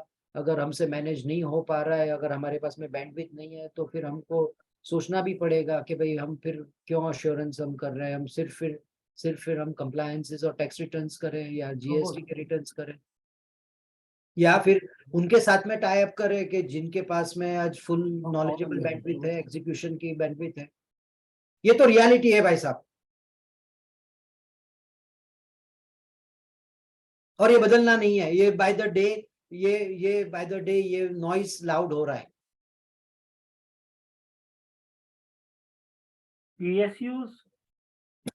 पीएसयूज क्या करती हैं कि एक दो केस में मैंने देखा है कि वो न तो उनके पास अपने कोई ऐसे इफेक्टिव सीएफओ हैं, और सीएजी जो ऑडिटर्स का जो पैनल रखती है उसमें आप जानते हैं कि बहुत बार इस तरह के इनकॉम्पिटेंट फर्म को भी बना दिया जाता है। वैसे में पीएसयूज को मैंने एक दो बार देखा है कि वो इस तरह की बहुत कॉम्पिटेंट फर्म को उनको दे करके उन सर्टेन इश्यूज अपने अकाउंट्स की और स्टैंडर्ड की वेटिंग करवा लेती है। मेरे को लग रहा है कि ये एक समय ज़्यादा दूर नहीं है जब इस तरह आप जैसे कॉम्पिटेंट फर्म की रिकॉग्निशन जो है प्राइवेट सेक्टर को भी एक्सेप्ट करनी होगी, क्योंकि हो सकता है कि स्टैट्यूटरी ऑडिटर वो अपने किसी पसंद के आदमी को रखें, किंतु जहाँ तक कॉम्पिटेंसी का सवाल है वहाँ पर कोई भी रिस्क तो नहीं लेना चाहेगा कि हमारे नॉन कंप्लायंस बढ़े हैं और उसके कारण से ऑडिटर की रिस्पॉन्सिबिलिटी या सीएफओ की रिस्पॉन्सिबिलिटी या डायरेक्टर्स की responsibility only because of the lack of knowledge, न चाह करके भी कई बार लैक ऑफ नॉलेज के कारण से हाँ, मैं मानता हूँ सर कि कई जगह पे ये जरूरी नहीं है कि हम गलत साइन करना चाहते हैं, बट क्या हो रहा है कि सर आज एक जो हमारा प्रोफेशन में हमारे सबसे बड़ी जो वीकनेस ये रही हुई है कि कॉस्ट और एफर्ट्स और रिवॉर्ड रेशियो में बड़ा गैप है। इन क्लाइंट्स चाहते हैं कि हमको तो खाली कंप्लायंस, हमें तो कोई ऑडिट करवाना नहीं है, हमें तो खाली कंप्लायंस के लिए हमें ऑडिट करवाना है, हमें कहाँ पे हम कौन से गोल्ड मेडल लेने को जा रहे हैं, हमें आपकी बैलेंस शीट अच्छी बनने से हमको कौन सा अच्छा धंधा मिलता है यार, अच्छा मुनाफा होता है यार, अच्छे एम्प्लॉयज मिलते हैं यार, अच्छी बैंकिंग लिमिट मिलती है। तो वो तो क्लाइंट्स को तो इसकी वैल्यू दिखती नहीं है, और हमारे पास में जिम्मेदारियां पे जिम्मेदारियां है। अभी तो सर आर्टिफिशियल इंटेलिजेंस का जो खुले लगा है, ये तो सबकी ऐसी हवा आर्टिफिशियल इंटेलिजेंस की क्यों बात करें सर? आज एमसीए क्या कर रहा है? आज एमसीए क्या कर रहा है सर? आज आपका सारे फाइलिंग्स एक्सबीआरएल में हो रहे हैं, जितने फाइलिंग्स आपके एक्सबीआरएल में हो रहे हैं उसके अंदर में उन लोग ने जो लास्ट ईयर जो फाइल किया और ये साल में आपने जो बैलेंस शीट फाइल किया उसके जो मिसमैच है तो उसकी तो नोटिस इमीडिएटली आ रही है ना सर। सही बात है। तो उनको तो अभी उनके लिए तो थोड़ी ना कोई 100 आदमी को लगाने की जरूरत है, तो सारी टेक्नोलॉजी आज लग रही है। इसमें इनके तो एडवांटेज तो यही हो गया है ना कि एक्सबीआरएल होने से आज डेटा की कंपैरेटिबिलिटी, माइनिंग, आज मिसमैच, एरर्स, ये तो टेक्नोलॉजी से इनका तो काम तो बहुत आसान ही हो गया है ना। आपको 10 दिन लगेगा देखने के लिए, उनके लिए तो it's a matter of few seconds. Sir मैं दो क्वेरी लेना चाहूंगा जो कि अगेन NFRA की ऑर्डर सी है। एक तो सर इन्वेंट्री फिजिकल वेरिफिकेशन में आज जहाँ पर जो कहा जाता है कि auditor has to be present on the date of the physical verification, they have to have the sufficient assurance about the inventory के ऊपर में वैल्यूएशन एंड दिस प्रेजेंस, तो to what extent the auditor can verify it, and वो क्या third party के certificate के ऊपर में रिलाई कर सकता है क्या? सो ये तो हमारे पहले से स्टैंडर्ड था सर, अगर आप देखें कि हमारे हमारे इन्वेंट्री वेरिफिकेशन के जो पहले भी हमारे गाइडेंस नोट्स, हमारे लोन्स, डेटा सर्कुलेशन, इन्वेंट्री, वो तो पहले से हमारे शायद 30-40 साल से ये गाइडेंस हुआ करती थी। तो सवाल आपका ये बनता है कि between perpetual inventory versus year and inventory versus sampling versus the control environment versus third party professionals whom you have hired and not what company has hired under your instructions and who are not internal auditors of the company. तो ये एक बात तो है कि अगर आप देखोगे कि अगर आपका अपॉइंटमेंट ईयर एंड के बाद में हुआ तो एक तो आपका सबसे पहला ऑडिट रिपोर्ट के अंदर में वहां पे डिस्क्लेमर आ जाता है कि भाई you were appointed after the year was over and therefore you could not have done the physical verification, और उसके बाद में फिर आपकी ऑल्टरनेटिव आपने क्या ऑडिटिंग प्रैक्टिसेस अडॉप्ट की for coming to a conclusion कि भाई वो इन्वेंट्री बैक ट्रेस करने पे वो थी, क्योंकि वो तो क्योंकि जिसका अपॉइंटमेंट सब्सिक्वेंटली वो और जिसका डिस्क्लेमर ऑडिट रिपोर्ट में नहीं आया वो तो उसकी विकेट चली गई प्रमोद जी। वो तो फर्स्ट स्टैंडर्ड बोलता है कि भाई how could you have said कि इन्वेंट्री आपने तो सिर्फ फिर मैनेजमेंट पे रिलाई किया। तो आपकी जो अल्टरनेटिव टेस्ट हुई बैक ट्रैकिंग की, तो बैक ट्रैकिंग का तो आपका डिस्क्लेमर के साथ में आपका वो वहां पे होता कि भाई आपने इस तरह से आपकी अपॉइंटमेंट ये तरह से हुआ, you could not have verified physically and this are the steps which you have taken for saying that the evidences was available. फिर उसके अंदर में कंपनी की खुद की इन्वेंट्री की रिकॉर्ड कीपिंग की एविडेंस क्या है, वो कितनी कंप्लीटनेस है, वो फिजिकल अवेलेबल है, वो बुक्स में डाली, उसकी डिस्क्रिपेंसी वैलिडेट हुई नहीं हुई, आपने सब्सिक्वेंटली सेल्स देखा, तो वो तो सारी है सर। वो तो आपका इन्वेंट्री का तो डेफिनेट है कि there is got to be very very strict internal documents for coming to a conclusion के वो अवेलेबल है। बिकॉज कई जगह पे क्या होता है कोल्ड स्टोरेज में, मैं तो सर ये तो आपका 2 घंटा ले सकता हूँ ये टॉपिक पे। अब कोल्ड स्टोरेज पे फिजिकल इन्वेंट्री का वेरिफिकेशन में जाते हैं लोग, स्टॉक टेक का असाइनमेंट लेते हैं बैंक के बिहाफ पे कोल्ड स्टोरेज का, और जो कोल्ड स्टोरेज के पास में जा रहे हैं ना आपके पास में 0 डिग्री या -20 डिग्रीज का आपके पास में बॉडी सूट नहीं है। आप ये बताओ कि वो एरिया पे न फैसिलिटी है न आपके पास में डॉक्यूमेंट, और आप बोलते कि मैंने फिजिकल वेरिफिकेशन किया वो कोल्ड स्टोरेज इन -20 डिग्री, क्या हमारे कपड़े पहन करके आप कोल्ड स्टोरेज के अंदर जाओगे? फिर सवाल बचा कि वो बॉक्सेस में है। तो क्या हो रहा है कि ये जो रिस्क रिवॉर्ड कॉस्ट बेनिफिट और अपना फीस, ये बड़ा सा मिसमैच है।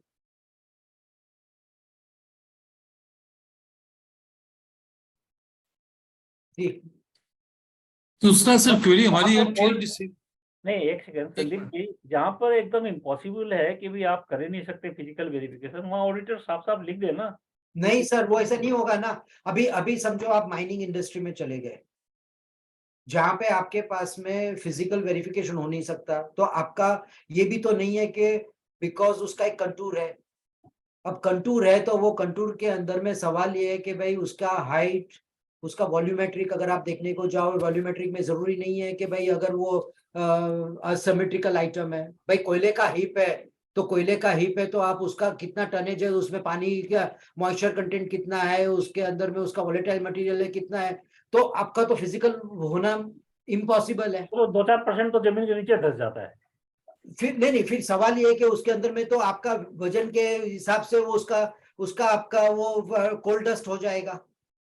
बिल्कुल। अब सवाल ये है कि फिर आपका वो इंडस्ट्री के अंदर में आपका वॉल्यूमेट्रिक के बाद में किस तरह से वो माइनिंग इंडस्ट्री उसको कंट्रोल कर रही है। तो हर जगह पे ये होता है ना कि हीप 1 हीप 2, अगर हीप 1 है तो हीप 1 के अंदर में से फिर फाइनली जब आपने डंप किया, वेदर कोकिंग कोल का किया या कोक डंप किया, उसके बाद में आपका वो जब हीप 1 में से कितने आपके डिलीवरी चलान्स निकले, और वो डिलीवरी चलान्स निकल के बाद में आपको ये पता चला कि भाई यहाँ वहां पे आपका 5000 टन का कोयला डंप किया था, फाइनली आपका या तो वो कंजम्पशन में गया या उसको सेल के लिए गया, तो 5,000 में से 4,900 निकला या 5,100 निकला, वो आपके पैरामीटर्स रहेंगे through out the year for determining के भाई ये कंपनी का जो कोयला का स्टॉक है वो ईयर एंड के अंदर में वो आउट ऑफ प्रोपोर्शन है, विद इन प्रोपोर्शन है, उसका क्या वॉल्यूमेट्रिक आपने निकाला, आपने सर्वेयर का आपने क्या लिया।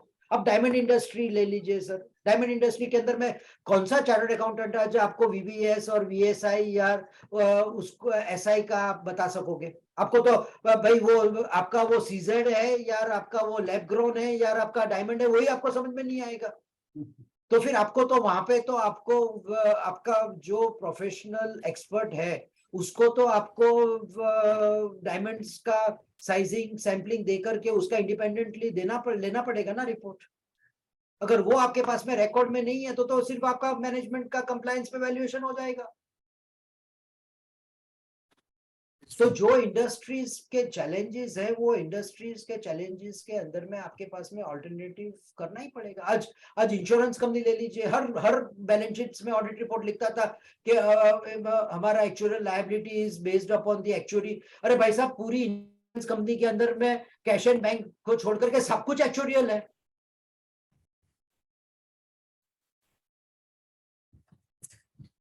सर दूसरी क्वेरी है सर मेरी इसमें, so audit evidences in respect of the trade receivable, तो what extent जो है हमको कंफर्मेशन लेना चाहिए। अभी एक्सपीरियंस ये है सर कि historically internationally also audit confirmations do not get more than 5-7% confirmation. आप भेजो लेकिन आपको 5-7% से ऊपर मिल ही नहीं रहा है। तो सवाल ये बचा कि अगर आपका एक्स डेटर्स है और आपकी जो ऑडिटिंग प्रोसीजर्स है वो ऑडिटिंग प्रोसीजर में आपको कंफर्मेशन नहीं मिलता है, तो हम लोग जनरली इसमें प्रैक्टिकली 2-3 चीजें करते हैं। हम लोग थ्रू आउट द ईयर हम देखते हैं कि भाई डिस्ट्रीब्यूटर्स हैं तो डिस्ट्रीब्यूटर्स का north south west east regions और बाय पीपल आप उसको at one point of time उसको कंफर्म करके ले, so that at least if not at the year end at least throughout the cycle के अंदर में कहीं कुछ ना कुछ आपके validations आपके statements वहां से आ रहे हैं, तो उसका reconciliation हो रहा है, reconciliation में open items आ रही है, open items में आप check कर रहे हो कि भाई उसकी वजह क्या है, कि shortage है, कि उसका returns है या उसका वो trade discount का वो आपसे claim कर रहा है, volume discount आपसे claim कर रहा है, आपका प्राइस सपोर्ट क्लेम कर रहा है। तो ये एक सारी आपकी एक मेथोडोलॉजी हो जाएगी। सेकंड मेथोडोलॉजी हो जाएगी कि भाई अगर आप जहां पे कंफर्मेशन भेजते हैं आपको कंफर्मेशन नहीं आता है तो उसका अल्टरनेटिव एविडेंस में क्या मिलेगा, सब्सिक्वेंट रिकवरीज क्या हो रही है, आपके कितने आउटस्टैंडिंग्स है, हिस्टोरिकली क्या हो रहा है। वो अगर ऑन अकाउंट ही पेमेंट कर रहा है तो फिर आपको मालूम है कि भाई ऑन अकाउंट पेमेंट कर रहा है तो कहीं ना कहीं तो वो ऑन अकाउंट इसके लिए कर रहा है कि उसको हाथ में फाइनली उसको पावर ऑफ निगोशिएशन चाहिए कि भाई ये माल ठीक नहीं था, आपने डंप कर दिया, आपने बोला था कि भाई ये 100 रुपया नहीं, फिर आप अगर आपका 80 में बिकता है तो आपका 20 रुपया का आप मेरे को सपोर्ट दे दोगे। तो ये आजकल ट्रेड रिसीवेबल इज बिकमिंग, और आप जानते हो कि इंस्टीट्यूट ने थर्ड पार्टी का तो मना ही कर दिया। अब तो इंस्टीट्यूट खुद कंफर्मेशन का पोर्टल बना रही है। वो तो इंस्टीट्यूट का तो आप लास्ट मंथ में भी आ गया कि भाई you can not rely on ये confirmation.com और ये सब जो चलता था कि भाई उसमें कोई एविडेंस उसके अंदर में आपका कंट्रोल ही नहीं है।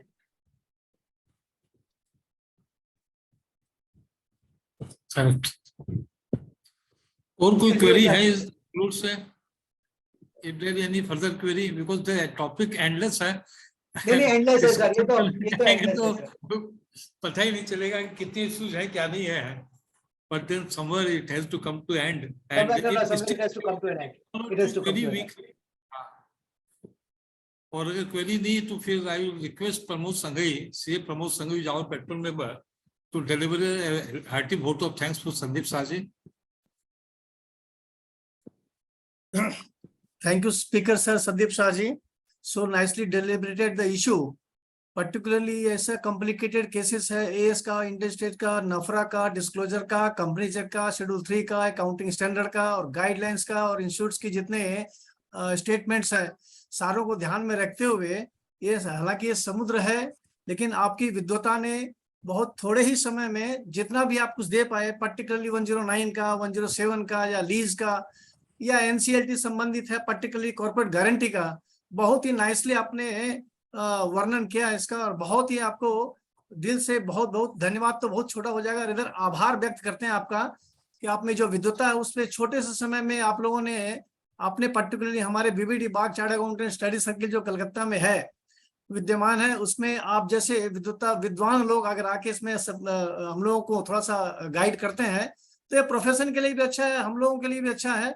यही रिक्वेस्ट है सर कि आपको बार बार हम लोग बुलाते रहें, क्योंकि ये सब्जेक्ट ऐसा है कि एक बार में तो हो नहीं सकता। जब तक आपकी कम से कम जैसे वेब सीरीज चलती है, ओटीटी चलती है, वैसे आपकी चले 4-5 महीने से तो फिर वो सर ने काम कहा सर ने कहा है कि we can have the series of topic, जैसे किसके ऊपर हो गया, सम अदर टॉपिक्स के ऊपर में, अकाउंटिंग ऑडिटिंग स्टैंडर्ड्स के ऊपर में। बहुत जरूरी है, बहुत जरूरी है हाँ, संदीप सर जी। बहुत ऐसा जरूरी क्या है है। कि देखो आप तो उसके रमे हुए हो, आप उसमें जैसे कोई होता है ना कि गीता का एक श्लोक ले लो तो उसके अर्थ लगाते ही रहते हैं, तो AS9 और इंडस 9 तो हम लोग को ऐसा घुमा दिया है, उसमें से जितना सागर मंथन करके आप जितना अमृत निकाल सको उतना अच्छा है। ये बहुत बहुत धन्यवाद है, तहे दिल से सर आपको आभार व्यक्त करते हैं। फिर जब बुलाएं तो काइंडली जो है हम लोग कोऑपरेट करने के लिए दोबारा आइएगा। और इसी के साथ ही जो मैं आपका काफी धन्यवाद ज्ञापन करता हूं आपको तहे दिल से, बहुत बहुत धन्यवाद sir. Thank you Pramod ji, thank you sir, thank you, बहुत अच्छा सर। Thank और इसके साथ साथ में डेलीगेट्स को भी सर थैंक यू बोलना चाहिए, because they have made this session very very बिल्कुल इंटरेक्टिव। बिल्कुल बिल्कुल बिल्कुल तो बिल्कुल। ये भी एक बहुत अच्छी बात है। हाँ नहीं सैटरडे आफ्टरनून सर मुश्किल है फैमिली टाइम भी है बट चलिए sir, thank you sir. Thank you.